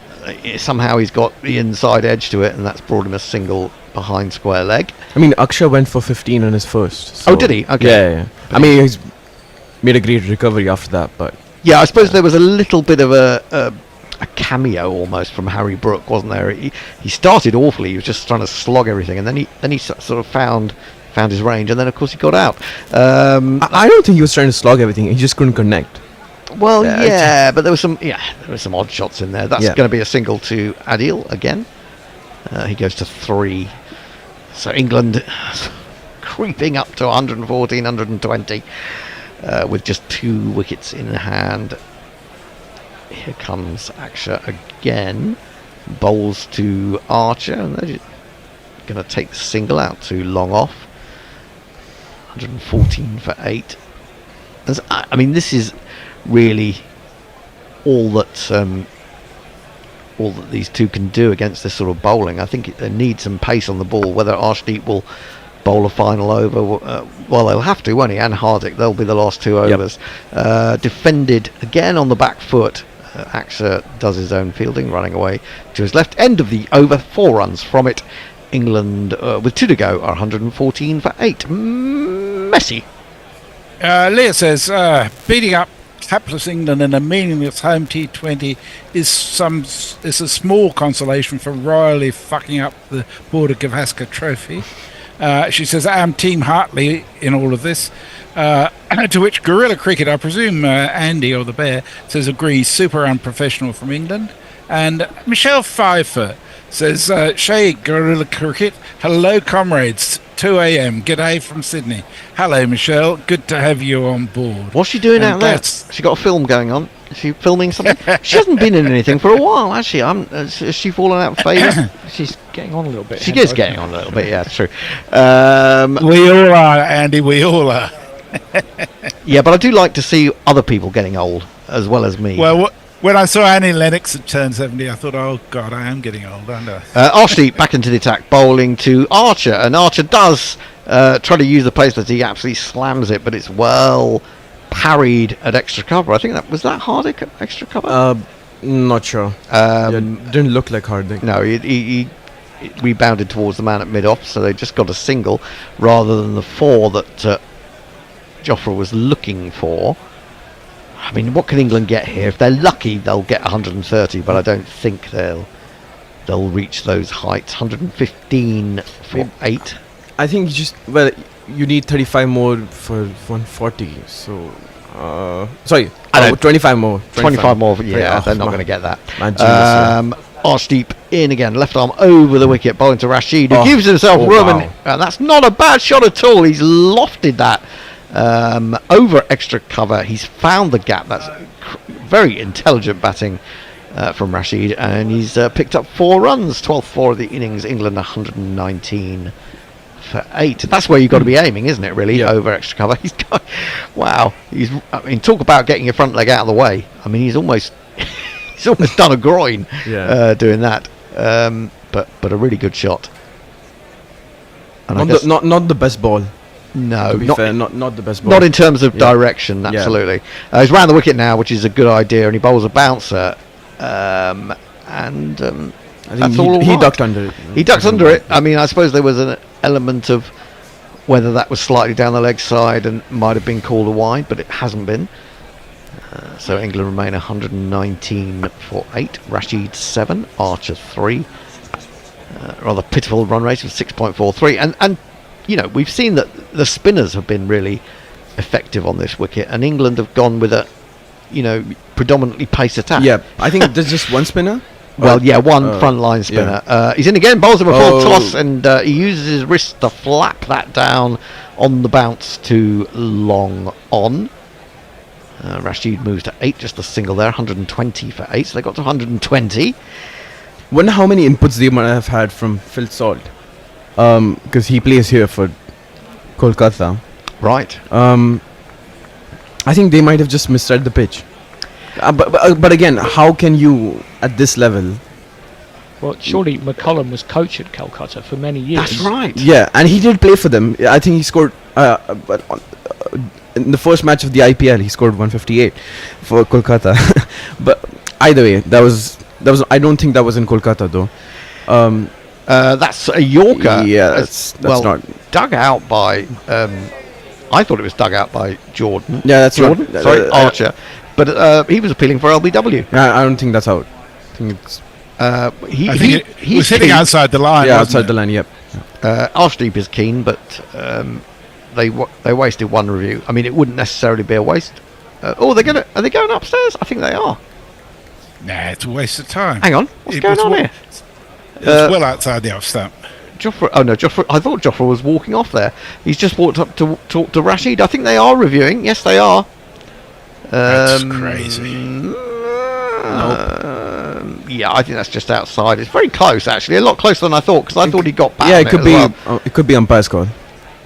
I mean, on the angle, but I think it is just hitting. I mean, it's definitely going to hit the stumps, but it's a case of whether his back foot is just slightly outside the line of the off stump. It could be close, certainly close, a lot closer than I thought it was.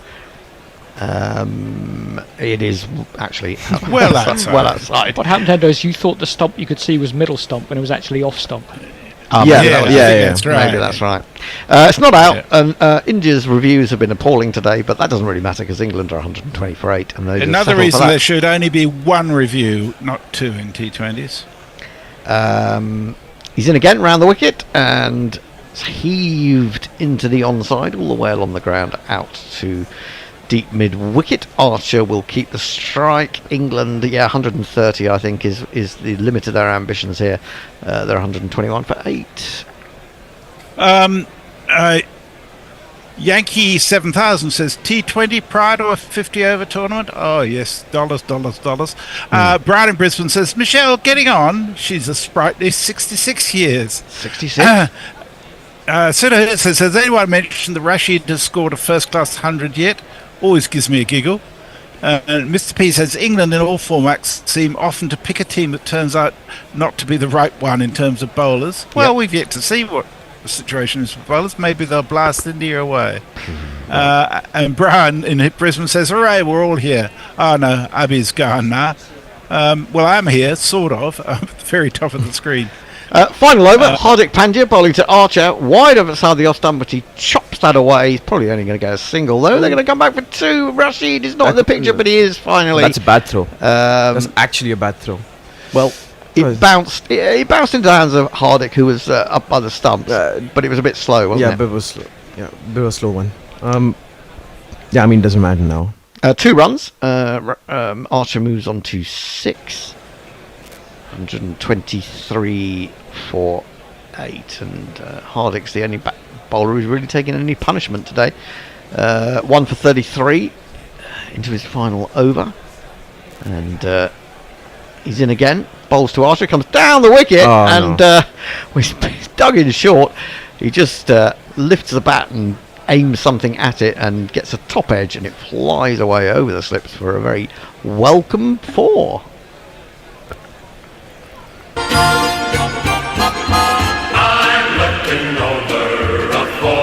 I saw him coming, but there was width, and he was able to throw the bat at it and get a little bit of an edge.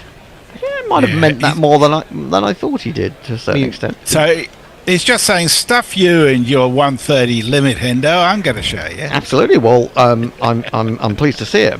We'll see what happens with the last 4 balls. In comes Hardik again. He's bowling that line way outside off stump, just inside the guidance line. I think it's been given as a wide. So another bonus for England. I hate that in this form of the game. The wide trying to bowl wide, but just inside that line, because it takes away a batsman being able to lay a bat on it, really, unless they go. I mean, that's sort of the point, and that's the point. Yeah, I totally understand that. I just find it ugly to watch. Do you know what I mean? It's like a bowler trying to bowl a yard wide of the off stump. Now he should have left that one alone, should Archer. Because he probably would have got a wide there, but he's got it down to long off, and bizarrely, I mean, it's ugly but effective. Yeah, it works on. Yeah, I mean, most batsmen. I'm a purist, and I like to see,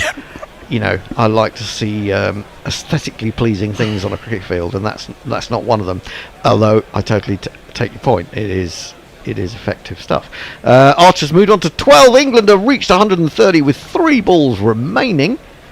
How does a Yorker stand in the judgment of your purist eye? Oh, I love Yorkers, because I mean, a Yorker is you're trying to get someone out with a Yorker, aren't you?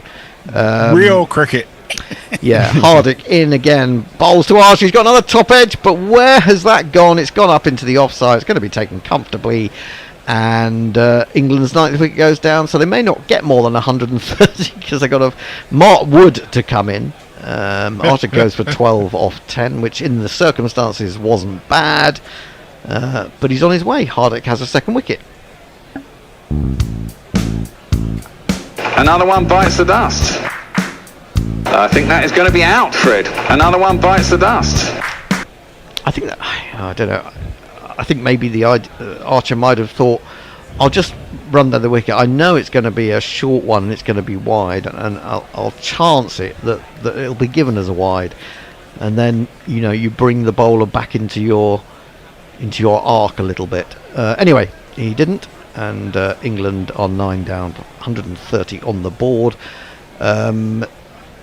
Wood will face. You would have got decent odds on Archer getting 3rd top score for England.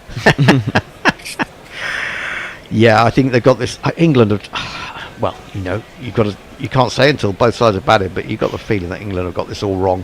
Hardick in, bowls to Wood, wide, and they're going to run anyway, although all it's done is gone straight back, more or less, to the bowler. He had to run a few yards. I mean, it was hit at him, but he just set off and took the single. 131 for 9, 1 ball remaining. Hardick's figures 2 for 41. And really absolutely nothing for England here apart from Jos Buttler. Thank goodness for Jos Buttler. Smiling Jos is the only one who's done anything out there today. It's been a really miserable batting performance. But we can say that because he has obviously top score. But if you look at it from from a general point of view, it was sort of a slow innings anyways. So that's terribly wide from Hardick, and England will happily take the extra run and the extra ball. 132 for 9. Yeah, do you know, I have to sort of catch up. I mean, 60 or 40, I always think that seems pretty good to me. But in this day and age, I mean, that's still 150. I mean, I'm not gonna call him out for his strike rate because he's the only one who has scored. But I was just seeing it from a general viewpoint. But I think also, I think one of his problems was when he couldn't get the strike as well. That one over where Atkinson basically, ate up all those balls for no reason. Oh, that's out. Well, England are going to lose Mark Wood. Run out off the final ball as it's missed by Rashid. Goes through the keeper. Sampson does the work that he needed to do. England make it as far as 132. 132 all out on the final ball. Miserable stuff from them, but good bowling, especially by Arshdeep up top, and also the spinners, really. England had no answer. Chakravarti picked up 3. They didn't read him at all, did they? And so you would have to say India massively strong favourites to get over the line here. Woohoo! 132 all out. Any final thoughts from the Twitter sphere? Yes, well, Leah says the first IPL match was in Bengaluru. That was the one with the Baz Krieg innings. Tony Bishop, our resident 66-year-old, says 66 is not getting on, and Michelle looks in fine order, unlike England. Mr. P says, the beer fridge claims a wicket. Jeff Perkins says Bish thinks 99 isn't getting on though. You're going to have to drink heavily to keep this interesting, Mr. P. Perko, it's good to have you with us. Haven't heard from you in a while. Yeah, brilliant. It's really good. And Mr. P says I shall give it all my effort, Jeff. To which Perko says you're a champion. I'm just looking at the scorecard, and I happen to notice that while Jofra was third top scorer, fourth top scorer was Adil Rashid with 8 not out.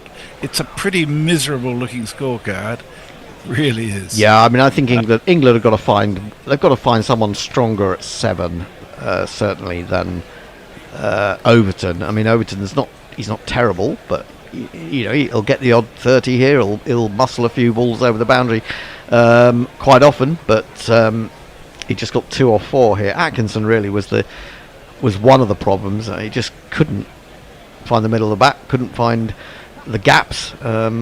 2 off far too many deliveries. Was it 15 or something in the end? And that really killed England when they needed to be accelerating. I keep looking at Andy, and I think he's going to come in and talk, but he's in a silent mode at the moment because he's basically just doing the jingles. He's going to put something on to keep you. Yeah, I just want to say one other thing about England's performance. Yeah, it's not just the batting; it's strategically. I just don't think they're thinking intelligently as they play. It's not all about hitting big shots. It's just about scoring a little bit here and there, changing the strike. I look at some of the franchise competitions, and good captains make a huge difference in terms of getting their players to actually play intelligently rather than just seeking to hit the bloody thing all the time. And I just don't see that in England at the moment. Well, listen, Messi, I've been going on about the lack of cricket intelligence in the England side for years. I mean, I do think that we are behind the curve in cricket intelligence. I thought you were going to say, I do think we are the stupidest team in world cricket. I think we possibly are, to be honest. I look at it, it's not just in this format, but I look at what England do sometimes. I mean, even before the Bazball era, and you just think sometimes there's just not very much intelligence, not much going on in the cerebral cortex, has to be said. Anyway, we're going to play something and to keep you entertained for the next 10 minutes or so as the teams have a break. What are we going to listen to, Andy? I don't know. If this works, we're going to do some Who's That Weirdo. Oh, Who's That Weirdo? Always like a bit of Excellent. Who's That Weirdo. Yeah, you hear that? Love the tune. Love the tune. There we go. Won't be on for long. Who's that weirdo? Who's that weirdo? Chris Harris, Kevin O'Brien. Who's that weirdo? Good morning, good afternoon, good dawn, good dusk, wherever you are in the world. Welcome to Gorilla Cricket and the 4th episode of our big fat pod quiz. Who's that weirdo? It's a test of skill, knowledge and overactive imaginations, separating the live cricketers from the dead cricketers and those who aren't cricketers at all but sound like they might be. I'm Gorilla Hendo, Nigel Henderson, and today's edition could be our most competitive yet. We welcome back, after her dismantling of Grubby 78 in their meeting 2 weeks ago, everyone's favourite county cricket matterer and natterer, it's Annie Chave! Yay! Yay! Tell us that you've got a new edition out, haven't you? I've got a new edition out, edition number 13, which is unlucky for some, and it's a new look magazine. I've got some youth to design it for me. A youth. Have you seen it, Bumble? Oh, I've given it away. I was going to say, she's got it picked out today because she's up against cricket royalty. The man who's probably the most famous voice in the business, the man who's been player, coach, manager, umpire, eventually commentator. Ladies and gentlemen, it's only Bumble himself. Hello, Bumble. Welcome to Gorilla Cricket. Yeah, I should never have done this in the first place. As soon as I knew it was Annie Chave that I'm up against, I know that I'm going to get the silver medal here. It's... Now listen, Bumble. Surely, when you were manager and coach of the England team, you didn't go into the dressing room and say, "Look, we're going to come second here. I need more positivity from you." No, I'm a realist. I know exactly where I stand here. I will be doing my best, as they always say. Right. You're setting me up for a fall, Bumble, I'll tell you. Yeah, it's reverse psychology, isn't it? Reverse psychology, is it? How can I compete? But I'll play the game. She is remarkable. She is in so many ways. Anyway, what do you think, Bumble? What's your thoughts on the Test match and what's been going on in Pakistan? I did see that you've been a little bit under the weather, but did you manage to get to see much of the Test? No, I don't have Sky now. Why would that be? Yeah, well, I've been obviously I follow it, and I listen to Aggers a little bit, and Simon Mann, and it's quite remarkable. And the latest stuff that's come out from our captain, he said he might even declare before they've had a bat. He might. I'm a bit worried that the fog is going to be so bad that he'll declare and no one will know. We were up there.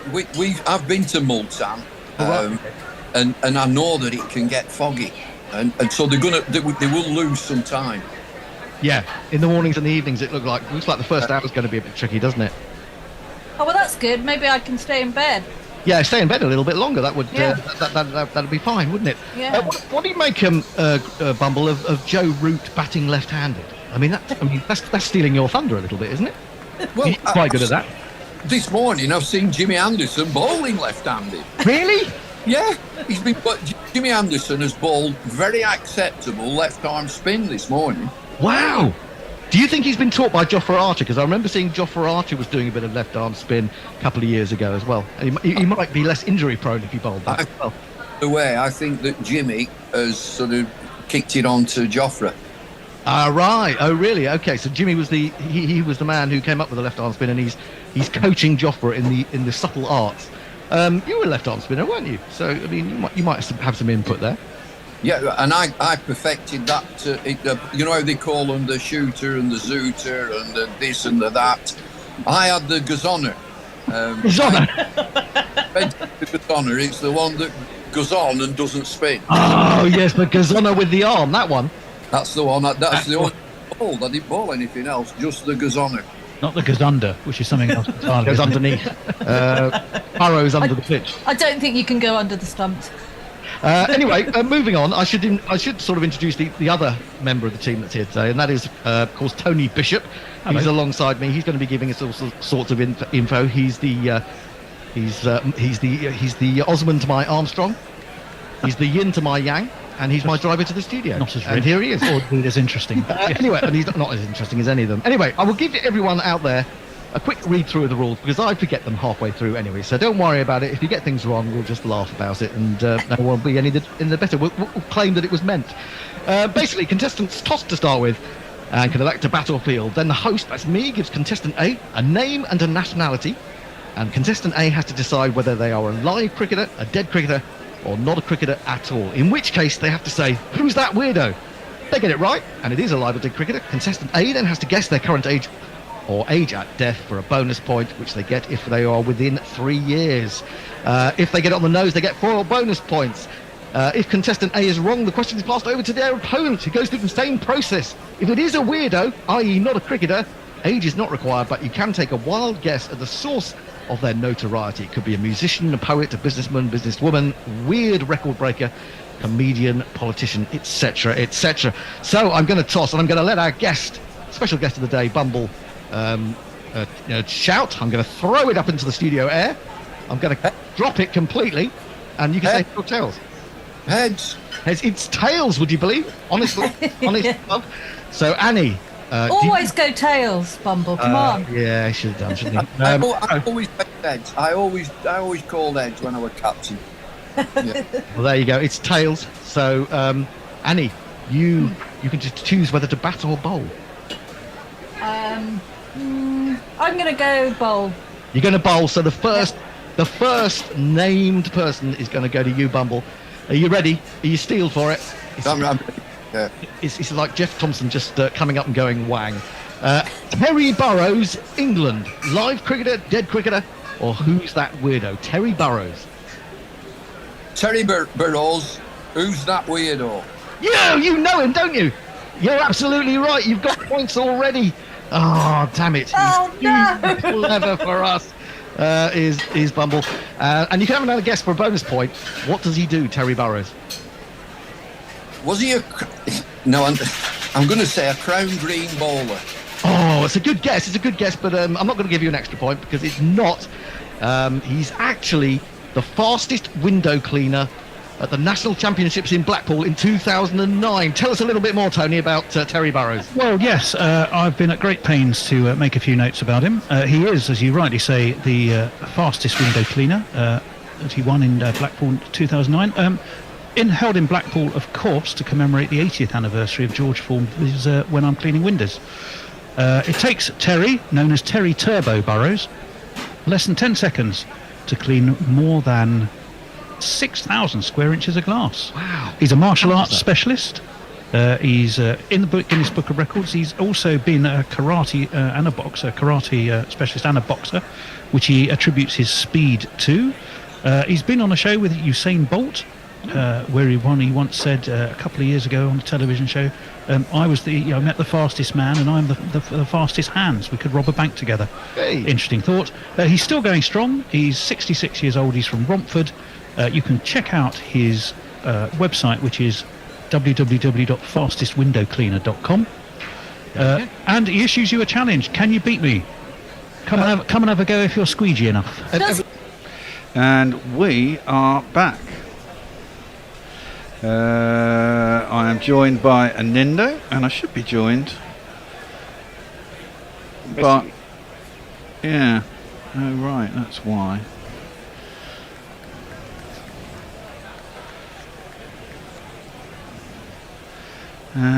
Fuck's sake.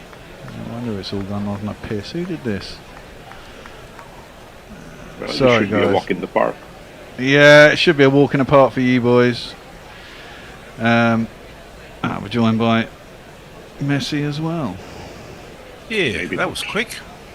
It always is. It's T20, isn't it? So first ball, Jofra is driven up to mid-off, and there is no run. I should give you some jingles.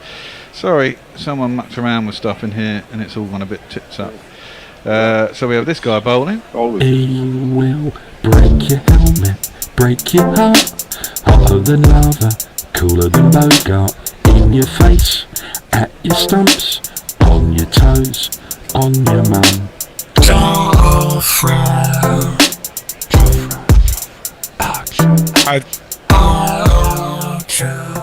Second ball driven back to the bowler and there ain't no runs. It's good to see Jofra bowl once a year. There'll be a little bit more of him, don't you worry, don't you worry. Oh dear. I think England's best performance today, apart from Butler, has been their jingles. Yep, definitely. Well, we're all hoping for the best for Jofra. He's coming in now to bowl to Sanju Samson. It's quick and it's defended and there is no run and he sounds like this.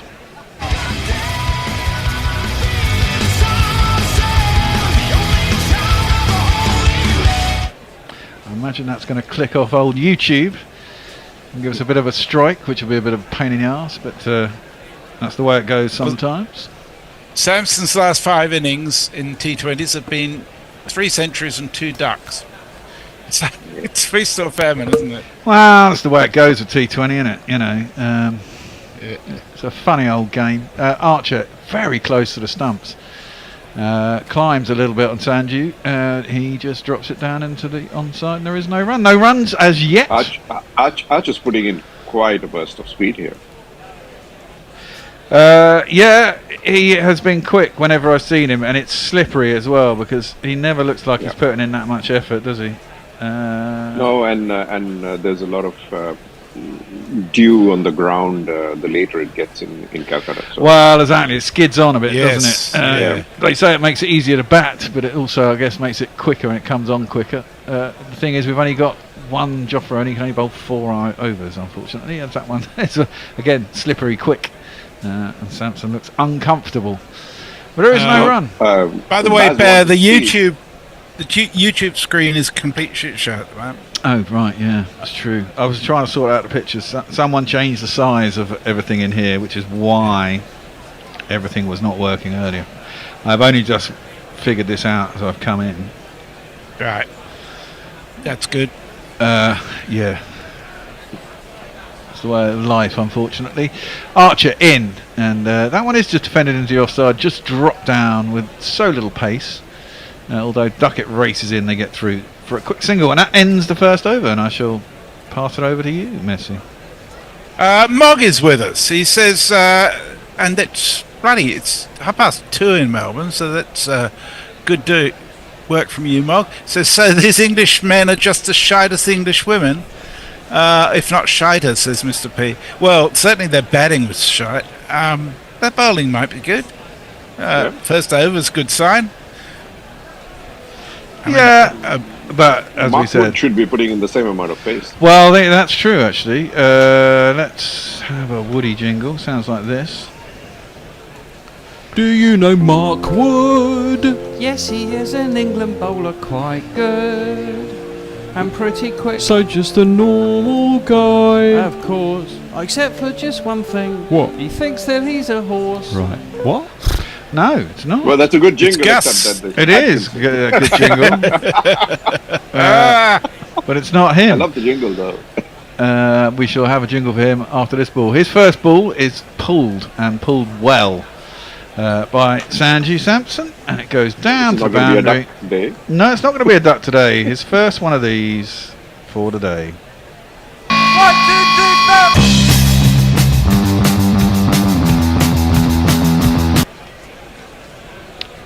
And that is a nice shot.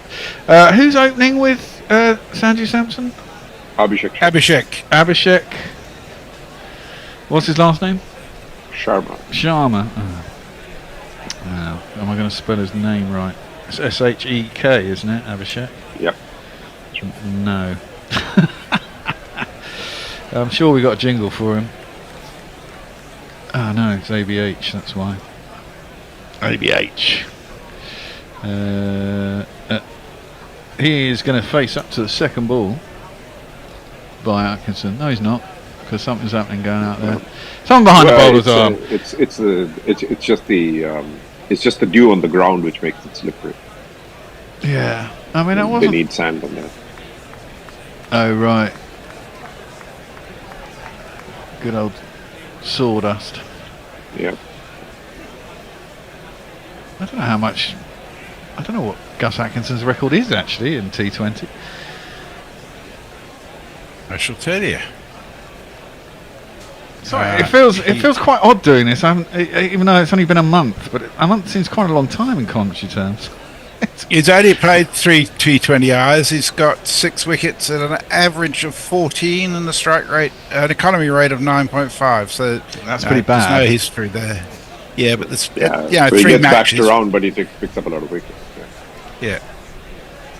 Well, wickets are a premium, especially when you're when you've got defending 132.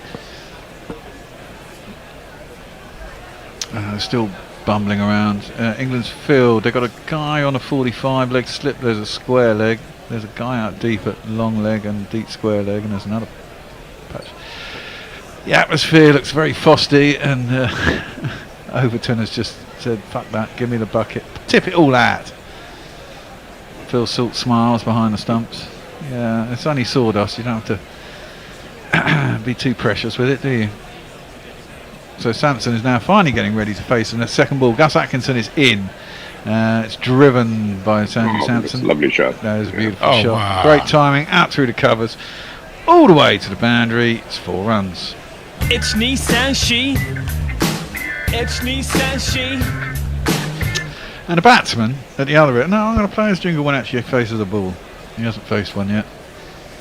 He's doing a ducket. He's not going to face anything in the first 2 overs. Right. In the form Sanju Sampson is in, he should be playing in the 11 in the Champions Trophy. I don't know if he will be, but he certainly should. Yeah. Playing what? Sorry. The Champions Trophy. In the oh right. Yes, I think he's a great player. That one's left alone through to the keeper, and there's no run. Sorry, my mic's playing up a little bit. I bought a new one actually. I should plug it in.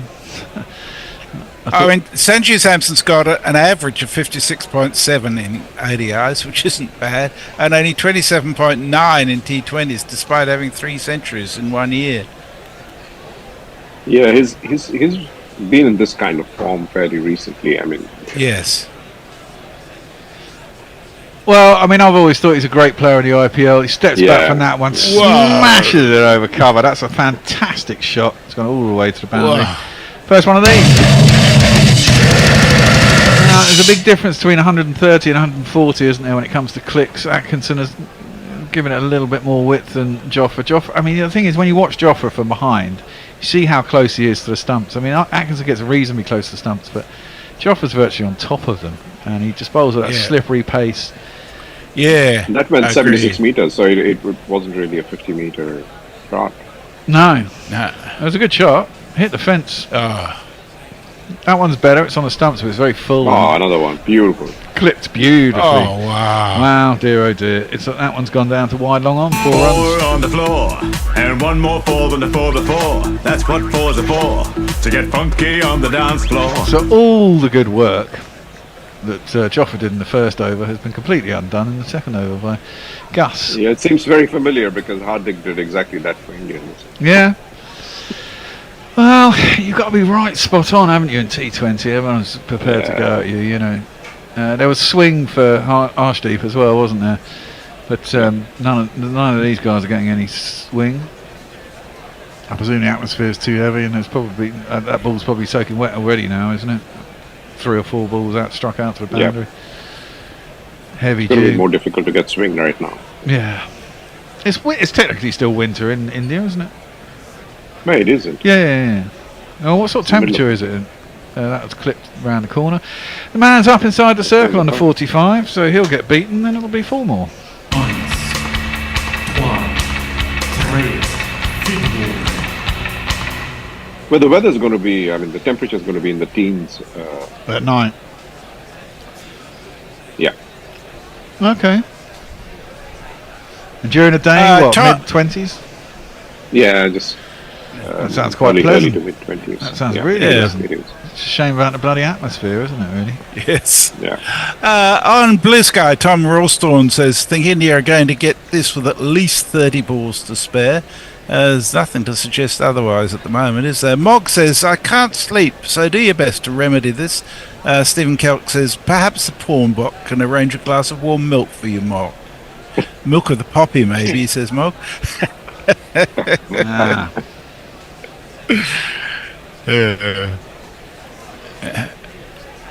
Right, Abhishek is finally going to change face, so I'm going to play his jingle. Shama police. It's Abhishek, man, he's really young. He's making me feel. Now that probably might get us dinged on YouTube as well. Joyful. 2 in a row. Have we got any super chats today? Come on, peeps. I haven't been here to chivvy you all along. That one is full. And Abhishek tries to give himself room to cut it into the offside and misses it. No, why would What was that, Messi? Because it's copyright. The only super chat we had today was from Brian in Brisbane to advise us of the imminent arrival of goodies. That was a wonderful arrival, it has to be said. It arrived in 2 packages whilst I was showing my prospective purchaser around. He was very impressed that our listeners sent us food and booze. And so he should be. And we are very grateful to Brian. That one's in at the stumps. And Abhishek was tried herring down the wicket, but there's no run there. He gets sent back by Sampson and everything won. And you did tell the prospective buyer that he's going to continue getting the food and the drinks. Well, I didn't tell him that. But he was very impressed with the size of the flat. Oh, you missed a trick there.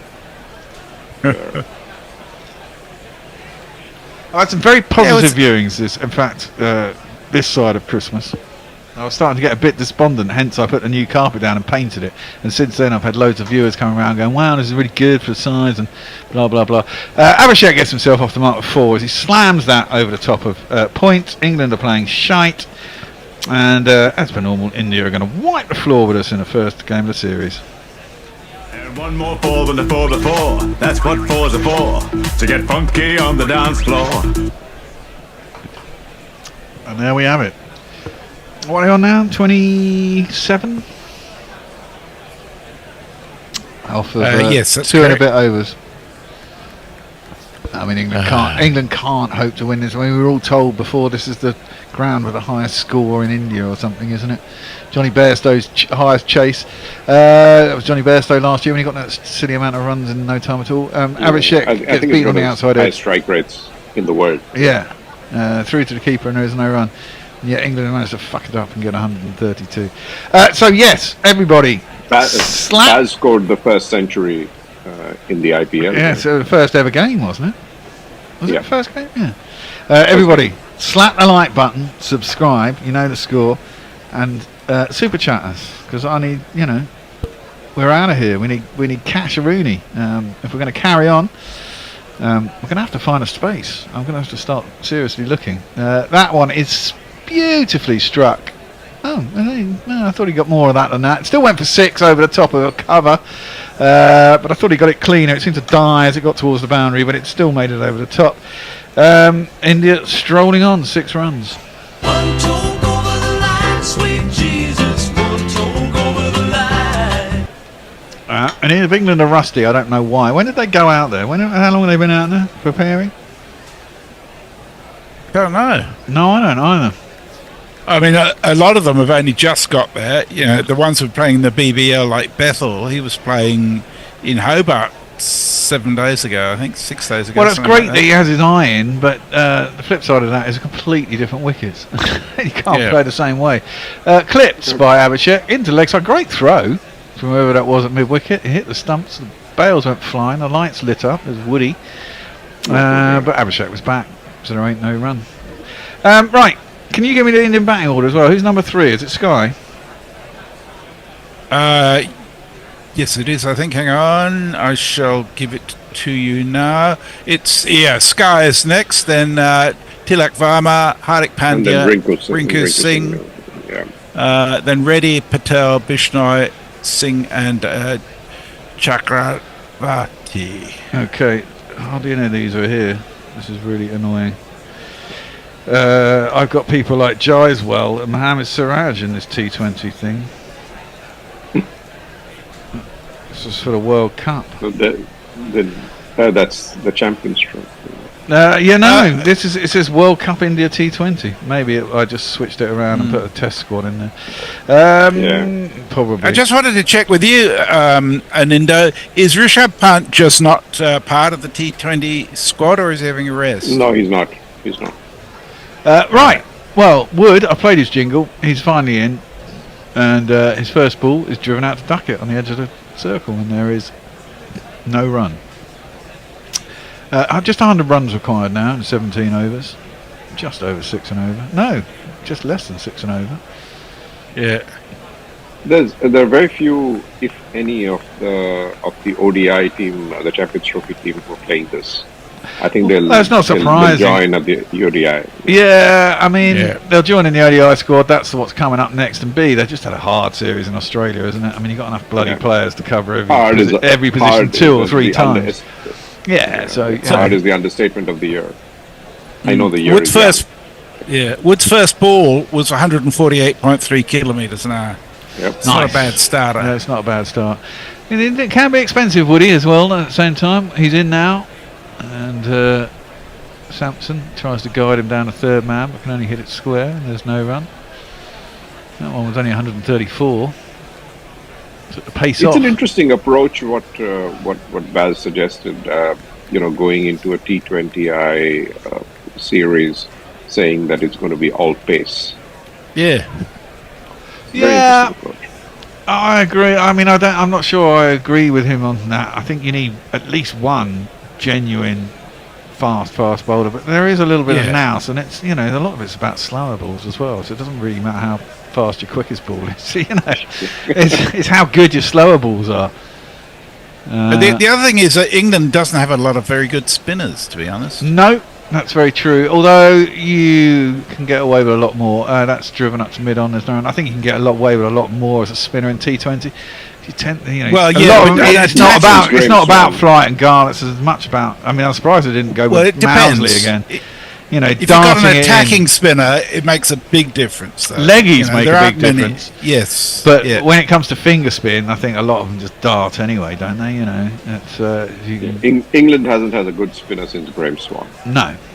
Well, in limited overs, Anil Rashid, I'd say, but other than that, in Test matches, certainly not. Jack Leach is okay, but not in the class of Swanee. That's short and attempted to pull by Sampson, missed it by a mile. 142 Ks and there's no run. It's why I've been really enjoying watching the Women's Ashes and Alana King. She's just a great leg spinner to watch. I watched that game the other day. I was around here waiting the carpets were being fitted while I was watching it, and I thought England were there were the two who got bowled off Alana King. 2 of them got bowled. The ball kept fucking astonishingly low. I thought they were pretty unlucky. The ball had no bounce whatsoever. The rest of it was pretty shite, to be fair. I thought Dunkley batted really well. Yes. But just had no support whatsoever.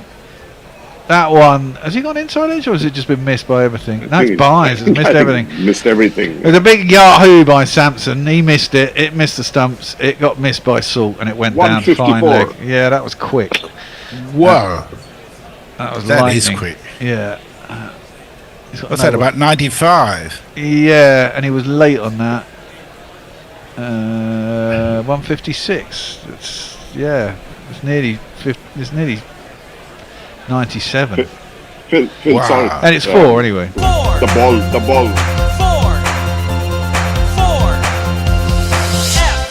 F-O-R. Here comes Woody again. Boundary by the time Phil Salt got to it. Oh, that's going to be... Yeah, well, that's horrible wide down the leg side though. 38 for none after 3.5 overs of India. Sampson's 23 off 17. Abhishek is 10 off 6. And England are going to get wiped here. Very much so. How do you spell Rinku? R-I-N-K-U? R-I-N-K-U, yes. There we go. And he's now batting at number 4. As we look down at some sawdust on the pitch. Sampson facing up. Woody's going to come in. He's gone. Well, he hasn't gone for 5. He's gone for 1 wide and 4 byes. Big inside edge by Sanchu Sampson off the last ball of the over, and goes down to long leg. He'll retain the strike, and that's the end of the over. On Blue Sky, Mark. The Jersey Jingler's with us. Says, what do we think? All done in fewer than 10 overs? Maybe slightly more than 10, but not a lot more. Farong says, very nice from Team Tata in not making a bare blowout on the first match. Keep the YTMC it and others happy. 1 review per innings instead of 2 against BCCI guidelines of 1 per over for the IPL 2026. Rum is good. Cheers. Bring on Duckett from both ends. And Mark Sipp says, morning all, happy new year. A little less discussion of the temperature in India, please. It's fucking 5 degrees Fahrenheit or minus 15 C here. And one of my kitchen taps is frozen. Fuck me, Mark. Oh, you will choose to live in America. Yeah, aren't you having... the East Coast is having crazy shit cold weather, isn't it? Like weather bombs, and the West Coast is burning. Well, that's America for you. It's all quite apt, really, as Trump comes back into power. That one is whipped down towards Cow. Well, he's a cold bastard, so it and so goes with it. Gone for 2. Yeah, he's an arsehole. And thankfully, he's not my president. I still think he'll. I still think he'll fuck it all up. Well, I love that video where he asked the journalists whether they know what the BRICS is and how Spain is a part of the BRICS. Did you see that? No. No. He thought Spain was part of the BRICS. Yes. Oh, what? And he told the journalist he hoped that the journalist knew what BRICS was, and then he gave this long lecture of what he was going to do to the BRICS with regard what the fuck is BRICS? Brazil, Russia, India, China, South Africa. Yeah, it's the developing nations. That's out. We finally got a wicket. Sampson has pulled Archer. Second ball of the over. He's clothed it a little bit. It's gone out. Gus Atkinson has come off the boundary. England get a wicket, and we say goodbye to Sanju Sampson's bat well. The crowd says. The crowd says. The crowd says. Got him off to a good start. What did he get? 26 off of 20. I thought it was a bit quicker than that, but maybe not. Okay, I think Archer kind of kept him pinned down a little bit. Archer's been the pick of the bowlers. Woody bowled a good last over.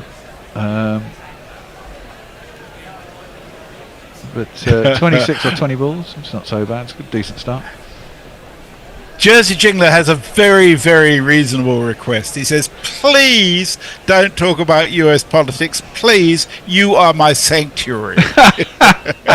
Oh man, but I like talking American politics. I find it I do find it quite fascinating. Yeah, but you don't have to live with it like. Well, I know. I mean, that's the thing, isn't it? I mean, it is. I do feel sorry for anyone who does. Well, let's talk about UK politics then. Oh God. Well, that's a shit show too, isn't it? But Nitish Kumar. There we go. Who's in next? Sky is in next. Yep. And he sounds like this. Surya Kumar. And his first ball face. This is defended back to the bowler, and there is no run. England would have to get a shed load of wickets really quickly now to make it anything like interesting. Sidhu says, or he'll change the laws to become the first president to sit for more than 2 terms. Well, fortunately, he has to change the constitution for that, and that he won't be able to do. Well, yeah, the birthright thing, he's not going to be able to do that, surely. I mean, it's in the constitution. I mean, it wouldn't surprise me, though, with the Supreme Court as stupid as that. Oh, now there's an appeal for caught behind, and Archer hasn't gone out. Salt's the only one who has gone out. It's a big heave by Surya Kumar. And they're not really that interested in it. We're going to have a change at the end of this over. It's going to be, Andy is going to take over from me. Tony is going to come in and do your socials. And Hendo is going to summarise with his startling wit and knowledge. I don't know if that's true or not, but you know. he'll like me saying that. Well, he would have liked the first bit, and he's not sure about the second bit. Oh wow! Now Surya Kumar Sky has slapped that very high in the air. You couldn't see it. Has he caught it? He has caught it. Phil Salt has caught it at full stretch. I mean, he lost that in the sky. It's so fucking hazy. But Surya Kumar has done a bit of a Phil Salt actually. It was Sky, yeah, Surya Kumar. I said Sky, yeah, Surya Kumar's his real name. Anyway, he spapped it straight up in the air. Phil Salt has gone along, he went a long way up. I lost it in the murk that is the sky in Kolkata. But it came down. Phil Salt did have to stretch at the end, but he did catch it. Wow. That's 2 wickets and an over. Way slow. It was 126 Ks, that ball. Oh, so it got completely done by the loss of pace, lack of pace. Well, let's have another jingle. Another one bites the dust. I think that is going to be out, Fred. Another one bites the dust. Yeah. Well, maybe another quick one now. Maybe there's some hope. I very much doubt it, but you never know. You never know. So who next? Tilak Varma next? Who do you think? Rinku, maybe. Well, Rinku? What have they got up here?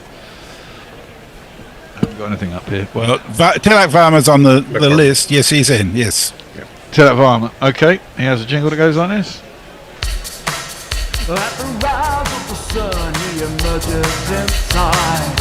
He hides in the night. Tilak Varma, Tilak Varma.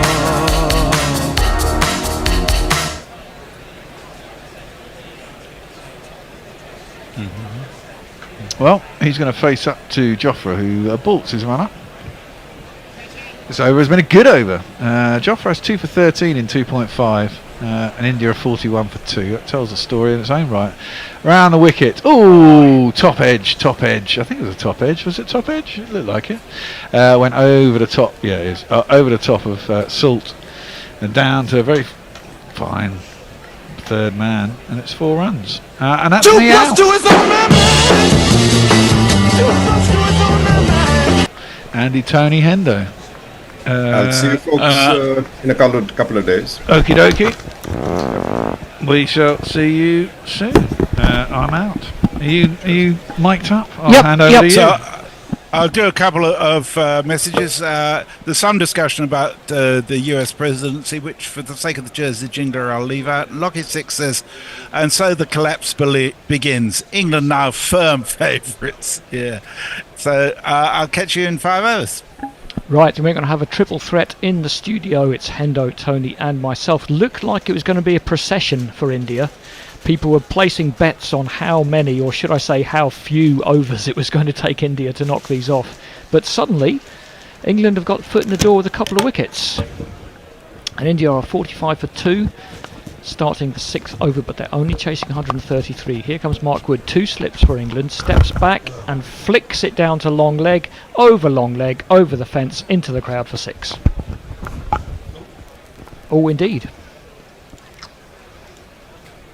with the super shatter, super shatter, super shatter, super shatter, super shatter, rocka, rocka, super shatter. I would say that was a poor ball from Wood actually, because he moved quite early and he's put it in the slot for him. Really needed to push that one over outside his off stump. Beautiful timing there. Yeah, picked it up very nicely. So at least England getting something on the board here. Wood is in again. That's a bit better, but it's flayed down to third man. And no, but third man thought he was in the game for a little bit, but that one just kept going. That's the pace of Wood. It's 6 more. The number of the day really hops and kicks. The number of the day is 666. Clearly, India are thinking a quick game's a good game. Well, Tony's thinking that because he's hoping to miss the traffic on the way back through Streatham. Of course, Streatham is a gridlock hellhole. So, on a serious cricketing note, my question to Andy before we came on air was: do you bowl Jofra out on a shit or bust basis? Personally, I would. Where would you stand on that one? Well, I'll ask Hendo after this ball, because Mark Wood's already gone for 2 sixes in 2 balls. He's got his own problems. He's in again to the left-handed Abhishek. This time plays a nice drive for naught, but I bet you enjoyed that much more than the sixes, Hendo. To a certain extent. When you've got width and that pace, at that pace, yeah, you can just throw the bat at it, can't you? And if you hit it, you've got a good chance of it flying for 6. I'm not sure that he was actually sure exactly where he was going to put that, and so potentially the third man was in the game, but I would bowl Archer out. It's and then you've got to look to Adil and see if he can do anything. Although he won't really want to be bowling to 2 left-handers, will he? No, that's what we've got at the moment. Abhishek steps across a little bit again, clubs it past Mark Wood, and Mark Wood almost ducked under it. Not that I'd blame him particularly, and it goes straight over the bowler's head for 4. 1, 2, 3, 4. When do you keep finding these great left-hand batsmen? I mean, they that really is the IPL for you. I think they can get all their young players exposure to international cricketers in a domestic setting. Yeah. Although you could have said that about the County Championship in the 70s, because there were so many international players playing. Yeah, still only 2. 1 or 2. Was it 2 per team at one stage? At one point, yeah. Oh! That one's gone up. He's rather flapped at it. Is there anyone there? Yes, but he doesn't get in quickly enough, Gus Atkinson. Not to blame him. I think that wasn't really carrying to him. Tilak had a bit of a flap at that one. Abhishek, sorry. But he got away with it. Yeah, I mean, obviously, you've still got you've got to have a lot of talent to get into the IPL. I think with regards to how many, it's just showing you that there are these players, and I don't know how much of domestic cricket is T20 based beyond the IPL in India. Well, they've got the SMAT, which we were talking about. The SMAT. The SMAT. What's the SMAT? It's the Indian T20 competition. Why is it called? What's that stand for? It's an acronym for the probably for the sponsors or something. Okay. India now going to complete the power play. Wood is in again. It's short, and this time Tilak just gets on top of it and drops it down to square leg. They'll get a single. India are 63 for 2 of their 6-over power play, but they only need 70 more to win this game. Lockie the Sixth, what a splendid name that is, says, and so the collapse begins. England now firm favourites. Yes, that was admittedly about an over and a half ago.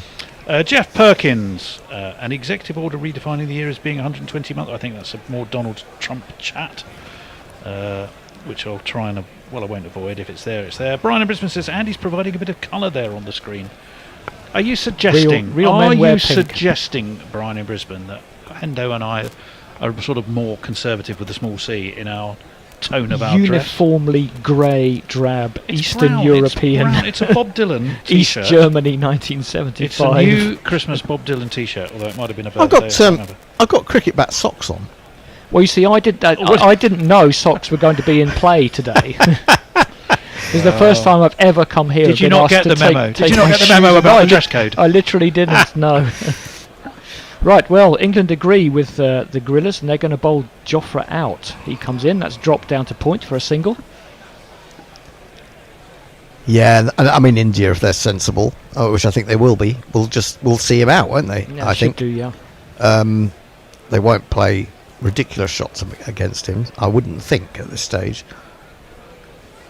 But, I think there've been 2 overs. One went for 22 and one went for 18. So 2 of the overs of the power play went for 40, and then the other 4 just went at 6 and over. Yeah, you don't have to do a lot else, do you? Atkinson got utterly pummeled, and Mark Wood not much better. I rest my case about pace. Yeah. Archer is in, dropped into the offside. Duckett doesn't pick up the ball, which is a good start. One of my friends on Twitter said, "Shorter and faster, Gus." See if that works. Trouble is, difficult to bowl really short on these in T20s because it's so easy to bowl a wide. You mean for height? For height, yeah. Well, it's a skill, and it's a very different skill to to red ball bowling. Oh, watch this. This is far more interesting. Little stick men and we're playing stick artificial, what have you, cricket. Archer is in, and the fielder, the batsman rather, ducked underneath. I bought myself a present this week, and it arrived today. What was it? It's one of those, I didn't really know they existed, but it's basically a sort of console. It's about keyboard size, and it's got literally thousands of arcade games on it, like 80s and 90s arcade games. Oh, cool. So, and in fact, the frustration was I just got it set up, and I started playing a couple of games, and then I had to come here.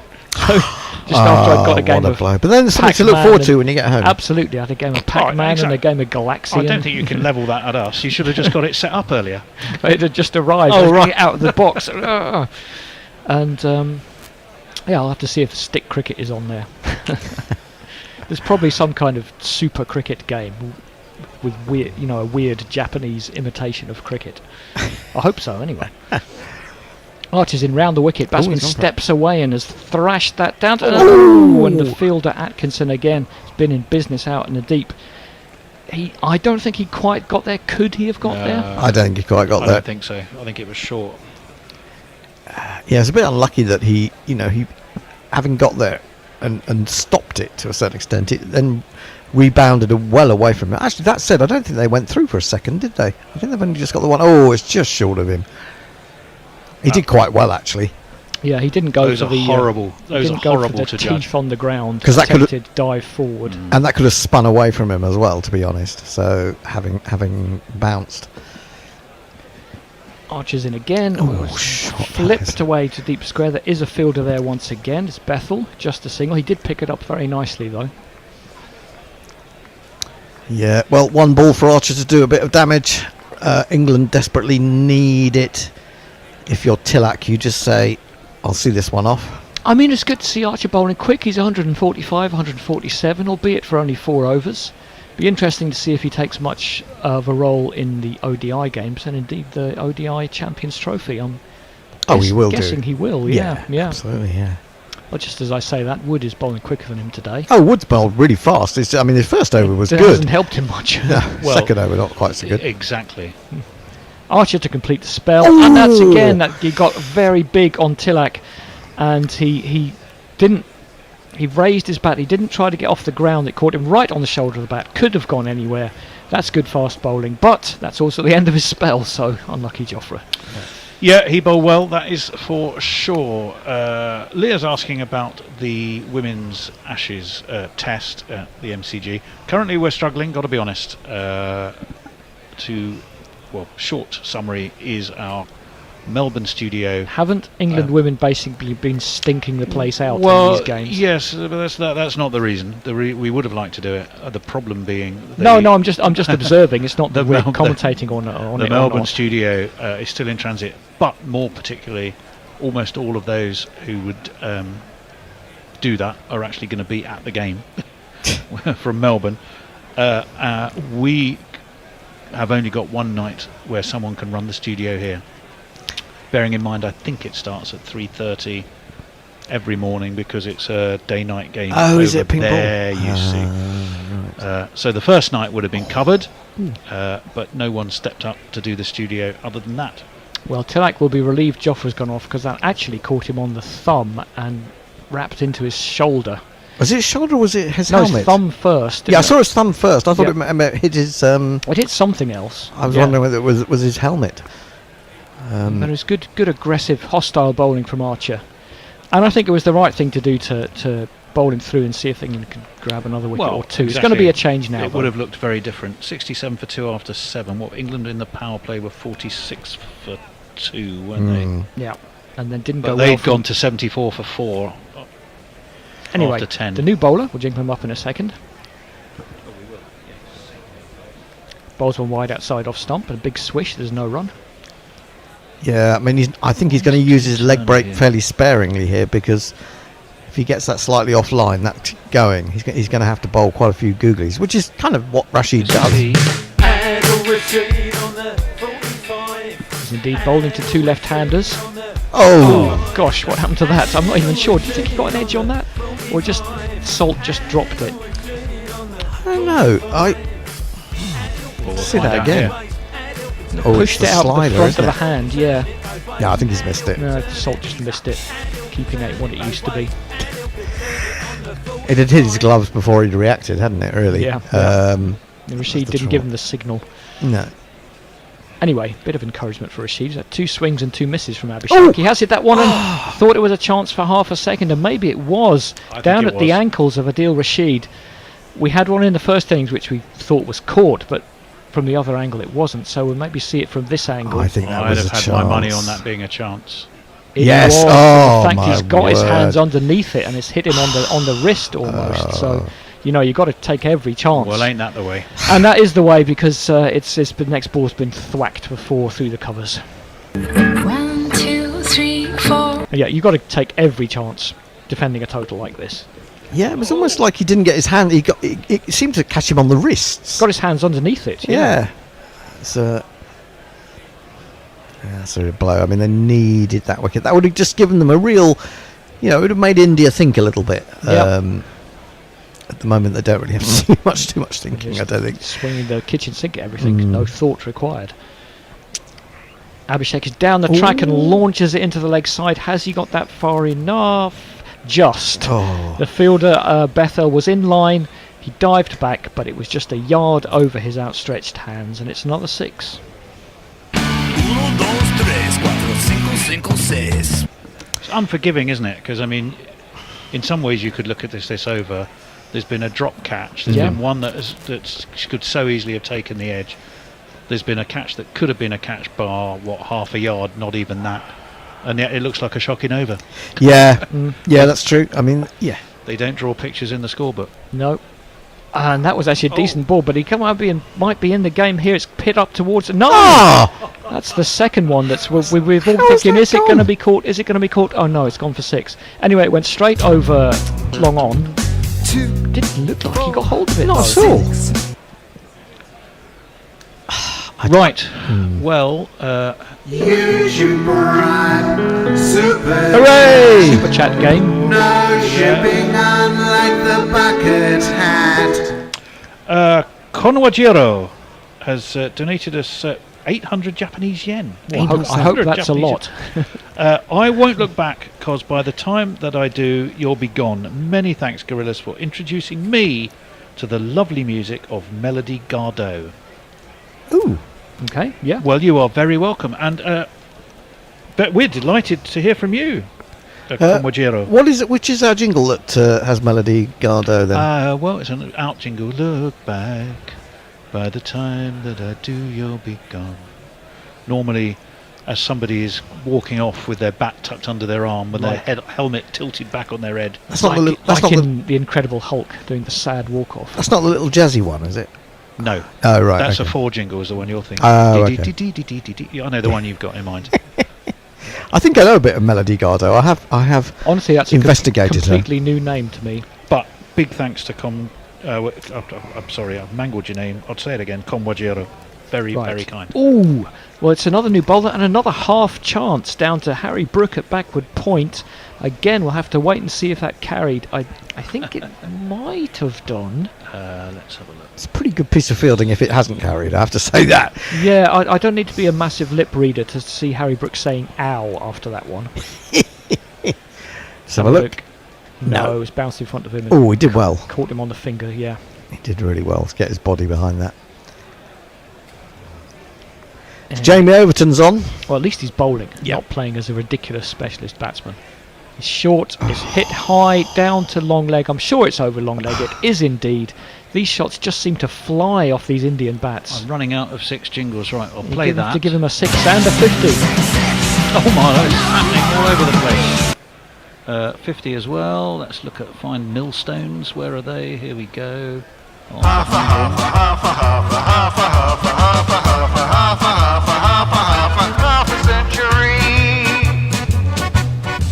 And to commemorate a startling start from Jamie Overton, have a bit of this.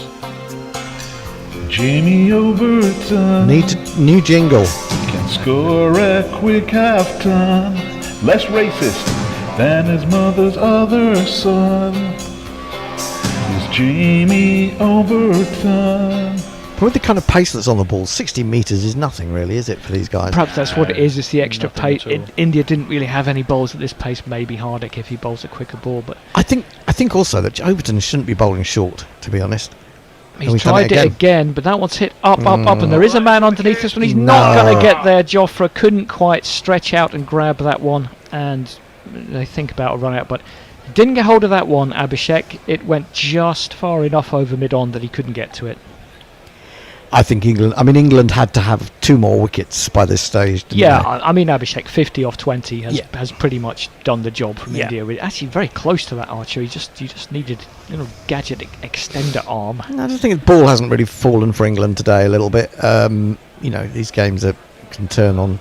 Oh, absolutely. Things. Yeah. That's a better ball. Slower ball from Overton, and Abhishek just trundled it out to mid-wicket.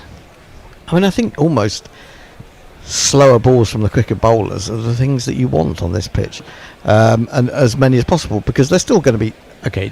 You can get to the point where they'll set themselves for the slower ball, but if you bowl it fairly full, it's not easy to hit. Seems a better plan than just banging it in short. Banging it in short is just asking to be a hit, I think, unless you've got the real pace. A little bit of innovation from England. They got 6 men in the ring. I like that. That one is played out toward one of the men in the deep at deep point. Well, in a way, you've got to take wickets. Yeah, no other way you're going to win this. Yeah. I mean, I quite like that idea from the. Unfortunately, a bit late. Well, no, I was going to say early on, didn't we? Had a short leg and a leg slip in the first over, I think it was, and you thought, well, that's obviously a bit of Baz Ball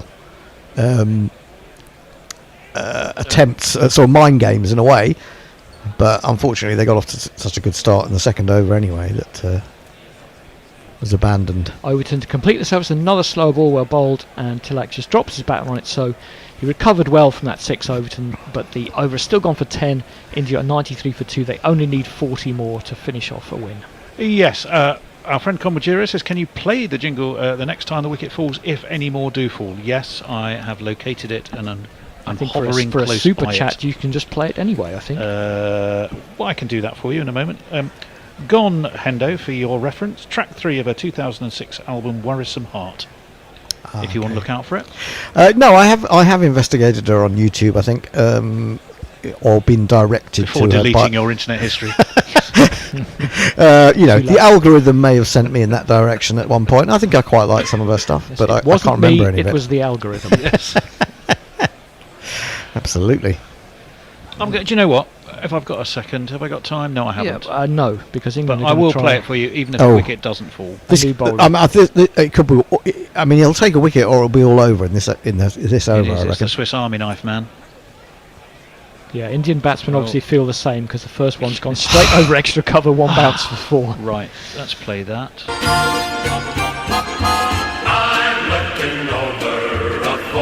And the problem is, I think that Livingston's actually better if he's bowling leg breaks. If he's bowling leg breaks to right-handed batsmen, I think he's got a chance. Bowling off breaks to batsmen in this kind of form, to left-handers, it's not the same, is it? He gets to the pitch of the ball. You've got to admire the footwork there. Oh, the footwork was superb. Absolutely brilliant, yeah. Really good.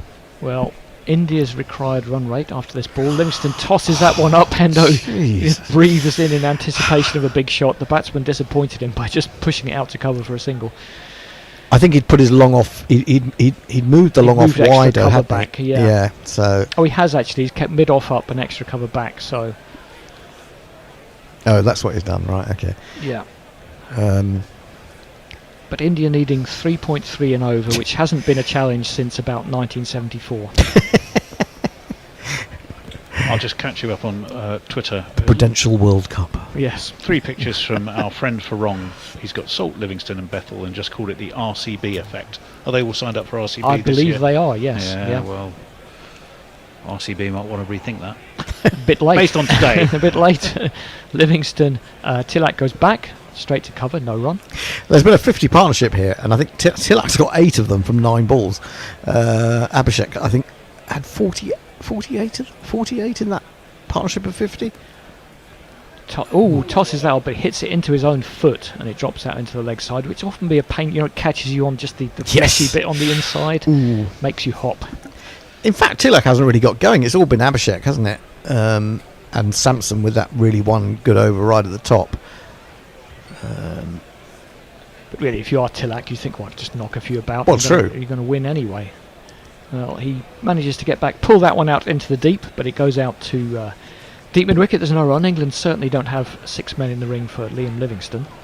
But such is the competition between these left-handers in the Indian side. You feel like they've all got to outdo each other to ensure they keep their place. It's an interesting one. I mean, do you try to impress by playing big shots, or do you try to impress by professionally winning the game? Yep. It can be a challenge for players. That one is again just tipped out to deep mid-wicket for a single. And it's 10 overs. We're going to have a drinks break. Is there any point? I mean, it could be over in 2 Not a great overs. deal, but it's not like India need 3 to win. They actually need 33. Yes, indeed. It's 10 overs complete, though, isn't it? Yep. Indeed, it is. So What are we doing? You are, I believe, staying where you are. I'll tell you what. Seeing as he's not, Tony could play that jingle right now. Yes, you no, can do that. it's me. It's me because the bear did my slot. Well, all the same, So I don't think we're going to have a last slot. So, Abby, if you want to come in and do the last few overs, why don't you do that? Abby, are you there? Abby's writing our match report today. In his capacity as our placement student, which he's performing, let me say, quite admirably. Oh, he's all right. He's already at work on his match report, I would imagine.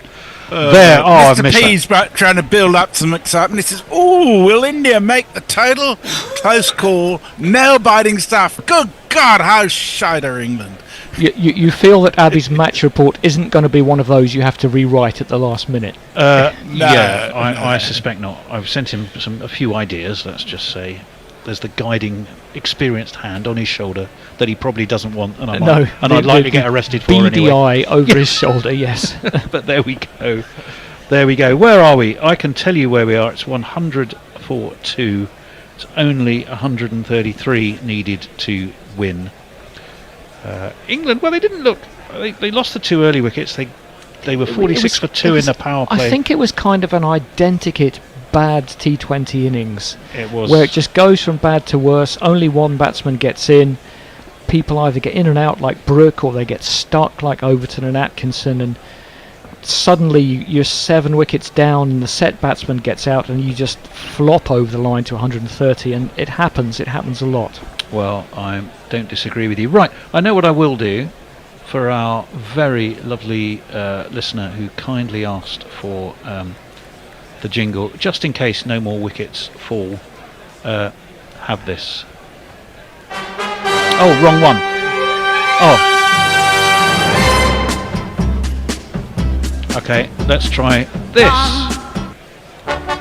No. Oh, for goodness sake. Is it after you've gone? No, that's after you've gone. Well, that's what that is. You've gone. That must be the right one then. Hopefully, that's the one I was after, wasn't it? After I know the one you mean, but a few of them have been taken off presumably because of yeah, but copyright we played it today, issues. you see. Oh, okay. So if we played it today, try the it's other wickets one. Is that the one you wanted, Conwajiro? No, I won't look back. Because by the time that I do, you'll be gone. Oh, Melody Gardot, it's right here. Try this one. I won't look back, 'cause by the time that I do, you'll be gone. I don't know why we don't get dinged for that one. It's well, let's just old. be grateful that we Yeah, don't, maybe. because it is rather lovely. And England need By to the hear way, it a few more times. My window is cut in half on YouTube.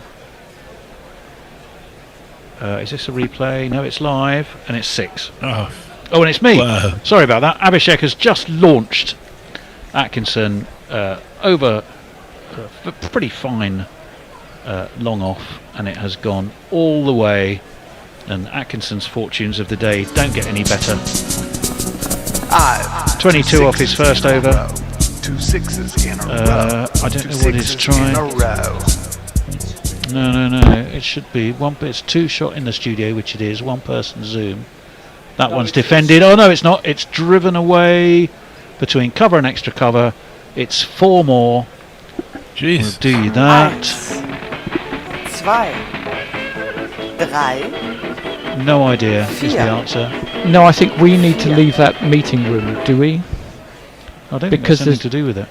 Oh, I don't know either then. Can we ask for some technical support, please? I don't know, it keeps going wrong. Well, you won't have heard that off mic, but I can tell you technical support is being delivered with its usual charm and savoir-faire. It wasn't me this time. I never touched it, Gov. For God's sake! Atkinson, in he comes, 6 and a 4. What's he going to serve up this time? It's short, it's pulled down to backward square, but there is a man down there, and it'll be just a single. It's Jacob Bethel and our friend Arthur Atkinson. Where's my washboard?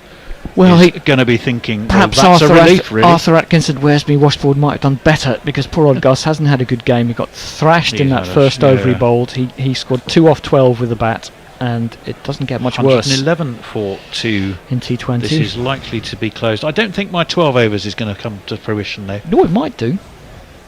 133. They're at 111 for 2. Oh, it might do actually. Yeah, Atkinson. Yeah. Smashed. Oh, smashed past a diving mid-off, diving to his left. It's a rather crestfallen Joss Butler. The smiley Joss Butler hasn't lasted very long under the McCullum leadership, and I'm afraid it's 4 more, and India do want to get this job done. And if you kids can't listen, then you bound to see the way you get shot for crossing a boundary, That said, there was a lot, Andy, to admire in that shot. Oh yeah, big flowing swing of the bat, beautiful, and you just feel like you can't see any demons in the wicket now. Atkinson, There's no number real excuse 37, for England. He's bowling the 5th ball of his 2nd over, worked off his toes by Tilak. There's a man down at deep mid wicket, and it would just be a single. A single counts as some respite for Gus Atkinson, I think, at the moment, who's not had a great day out. Bar one, very well judged catch. You can't really put up any mitigating factors for England for only getting 130. No, I don't think you can. The only one, it's not a mitigating fact, it's a contributing fact. But their batting just looked a little short. Without Overton at 7, that one is wide. And I'm not talking about Duckett. Messes. I was going to say, Duckett just came on screen then. It's a dot ball. Hold the front page. Abby, as if he's writing his match report in the green room there was a dot ball from Atkinson to finish the over. Several thousand people have fallen over in shock in Eden Gardens, and it is the end of the over, and with India on the brink here of a first T20 series win against England, we can go for some messages from Messrs. Sinahu says, ha ha ha, Tony, for fuck's sake. What? What have I done now? I think he's just quoting the bear, isn't he? Right. Sherry Joe says they can play baseball, fit for nothing. Lockie Sixer says, well, I'm on the edge of my seat. Rashid to continue. It's driven straight to mid-off Harry Brookfields, and Abhishek will take a single. And Komajiro says, many thanks for playing that jingle, it's beautiful. It is rather, and I may well go home, and as I'm thinking about preparing dinner tonight, I shall dive into Spotify. Other music platforms are available, and give the album you suggested a listen. That one's driven away straight to short extra cover, and there's no run. Another dot. It's quite a strange celebration from Abhishek. I shouldn't think he meant it, but he was kind of making the loser sign, with an L. I mean, he's not a loser. Perhaps he's making that sign to someone who doubted him in the past. We do have a jingle, yes, to celebrate that. Were he to do that, down the track he comes, lofts this, just keep going, mightily and magnificently. Whoa. It was stylish as well. Up and over deep extra cover. 6 more. Smack it in the air, beyond the boundary. Smack it in the air. Party time in his zones. Even the bowler, Adil Rashid, had a bit of a smile at that one, said, yeah, this one's gone, good shot, mate. One of resignation, I think. That's his 8th 6, which is pretty impressive. That's remarkable. 69 metres. Yeah. Mind you, 69 metres is not like ginormous, is it? No. In the great England are smiling. In comes Rashid over the wicket. That's gone up in the air. I don't think that one is going the distance. Is it going to drop? Be caught? No, it's dropped short of, was that Bethel? I think it was. I think he was a bit halfway, wasn't too sure. It's not Bethel, it is, yes it is Bethel. He was coming in from deep mid-wicket. He had to dive forwards. I think he was a little bit worried about the gorgeous teeth and the bottle blonde hair getting banged. I think Hendo said about how the ball hasn't really run for England. There's been a few you thought, oh, that's a catch, no, it's 6, and then, oh, that's a catch, oh, no, it's again, short. Down the track once more. There's another one. This again has gone up in the air. It's a hanger, it's a skyer. Surely this one, yes. Harry Brook says, I may not have the bottle blonde top, but I'm going to pouch that because it's basically come straight to me. Oh, and, well, we might as well play this. Why not? Yes. I won't look back, 'cause by the time that I do, you'll be gone. Well, Abhishek can walk off happy with his work, and pretty soon he'll be collecting a Man of the Match award, I would think. We have, of course, all been waiting for Gardo. And we got it. Twice, in fact. 125 for 3. Abhishek goes for 79 off 34 balls. A terrific knock, a match-defining knock, really. 8 sixes is... I didn't realise it was that many. I mean, you can hit 8 sixes in 12 overs. It's and I'm afraid, well, yeah. Some going. It is fantastic. When you look at how England laboured and lumbered and struggled. Yep. If England had got 4 Jofra Archers, they might be in this game. Sadly, we've from today's perspective, barely got one. We've only got one who's just about hold himself together. He did, I have to say, for his 4 overs bowl quite beautifully to get 2 wickets. Could have had possibly 4, but no one else has really come to the party to look anything like as menacing. Well, now the thankless task of coming out to bat when you only need 8 to win. Well, it is Hardick. He also bowled horribly. Arshdeep bowled superbly, but his opening partner was Hardick. Hardick's had a swing and a miss. It's gone up in the air. It's cleared the infield. It's gone up and over extra cover. It's going to drop short. He will take 2. And while the batsmen run, here he is. And in breaking news, Hardik Pandya. Well, I didn't put the money on Andy, but if I had, the 12 overs has come and gone. It's 120. I would have been pretty annoyed because they're that close. 10 grand on 6 that. to win. Oh, you'd be stamping on your cap right now. 12 overs, 127 for 3 is the sorry tale for England. The very, very happy tale for Cock-a-Hoop India. Messers. Lucky Six says England is emulating Dimina's performance at the Australian Open, where he got absolutely thrashed by Djokovic. Oh, I thought that was by Sinner, Alcaraz. Sorry, it was Alcaraz got beaten by Djokovic. Sinner who beat Dimino. People put up these pictures Djokovic is being coached 38-year-old Djokovic looking amazing and going, how does he do it? Well, apparently it's all down to Andy Murray, he's saying. But how does he look like he's 28? Well, yes. Mark Wood, that's full. That looks to me. Pitched outside. I think maybe just pitched outside, worked. I think that might be leg buys. Yes, it is leg buys. Just a single, 5 to win. And when the scoreboard gets around to it, that will be 128 for 3. Yes, it is. Brings Hardik Pandya back onto strike. Didn't have a good day with the ball, but I'm sure he will be delighted if he can see India over the line with the bat. Well, I don't think it's an if. Whether they do is not in question. Whether these two are the two that do it will be highly likely, but I suppose things could change. None for 20 off 2.1 for Woody. England are tinkering and adjusting the field. Is Duckett starting to look more and more like a young Mike Gatting? Just that round shape of his head. Possibly a wee bit. Sir Mike Gatting. Well, he's not, but he is around Lord's parts. Well, he's certainly around. He does, yeah. As this one is short and over the head of Hardick, taken behind stumps by Phil Salt.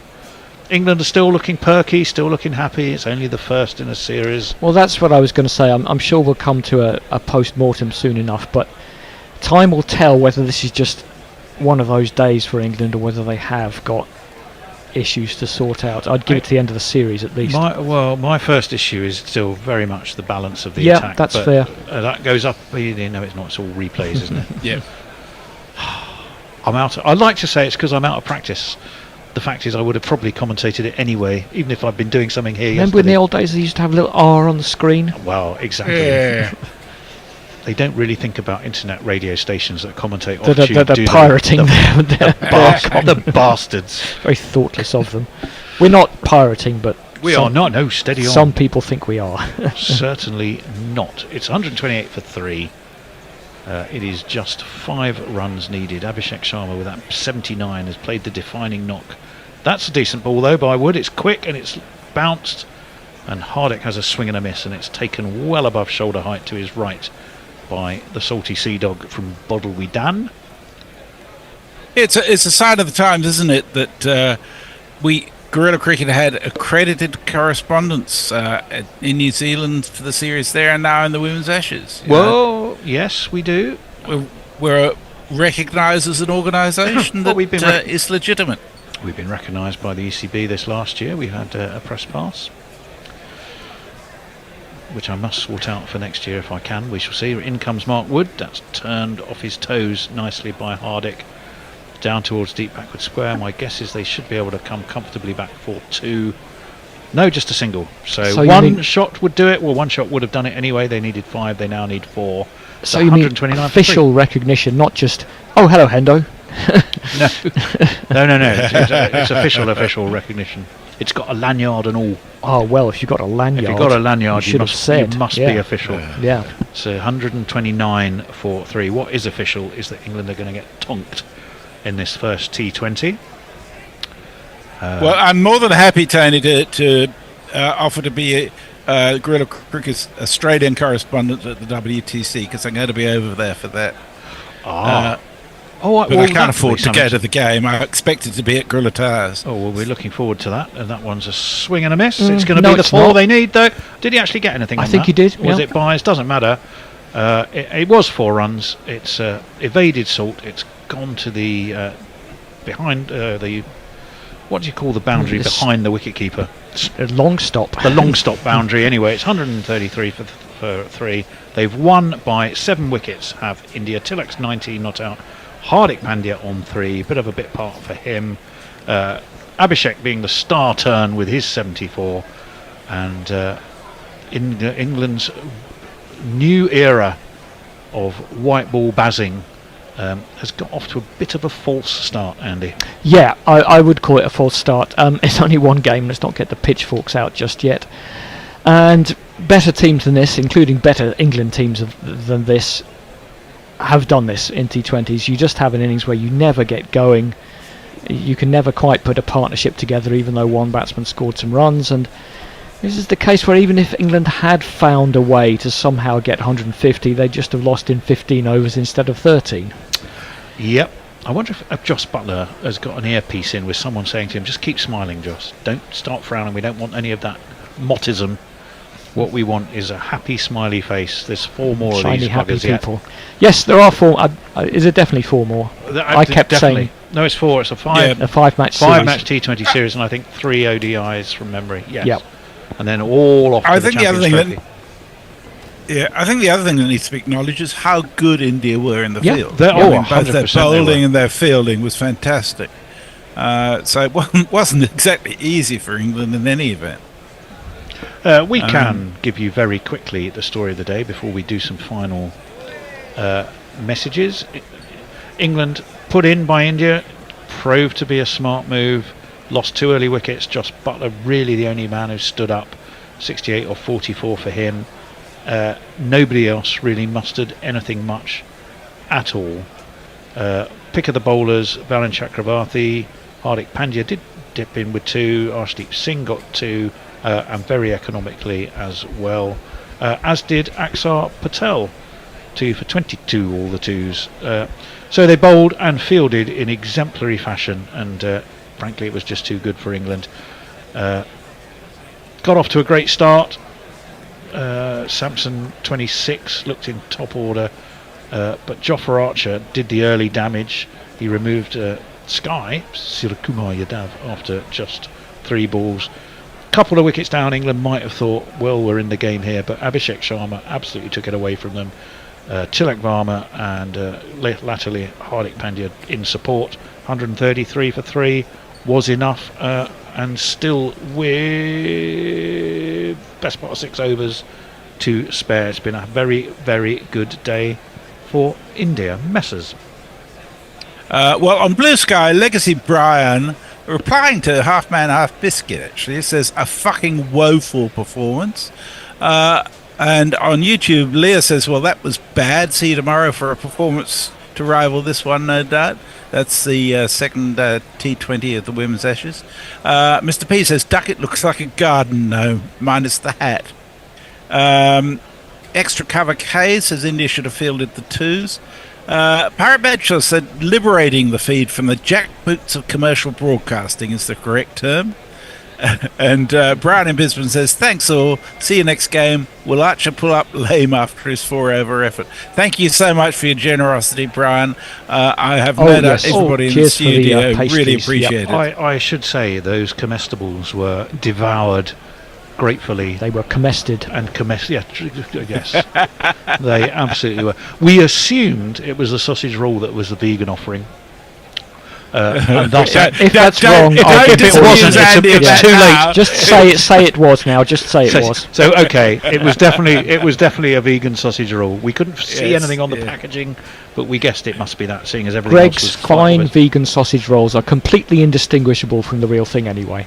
Well, they were delightful, as was the coffee. I had the coffee actually, I must admit, and I enjoyed that. So it's all gone, gobbled and thoroughly enjoyed. Right, I think that's us. We're going to be back on Saturday, same time, same channel, same place, same studio, Brilliant. Same new carpet. And we can't wait to see you then. In the meantime, having done all of that, I really should have had the theme tune ready. Completely unprofessional, but here it is now. Bye for now. Bye-bye.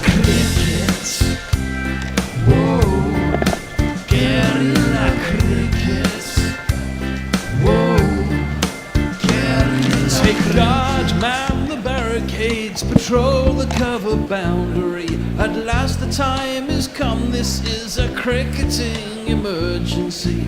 Hear this call to arms for every cricket revolutionary. Take up your bats and stumps for the test match insurgency. At first they tried to silence us, but we would not be silenced. They threatened us with lies, so we threatened them with violence. Che Guevara, Sangakkara, Joseph Stalin, Douglas Jardine, Robespierre, Darrell Hare, Vladimir Lenin, O'Brien Kevin, guerrilla cricket.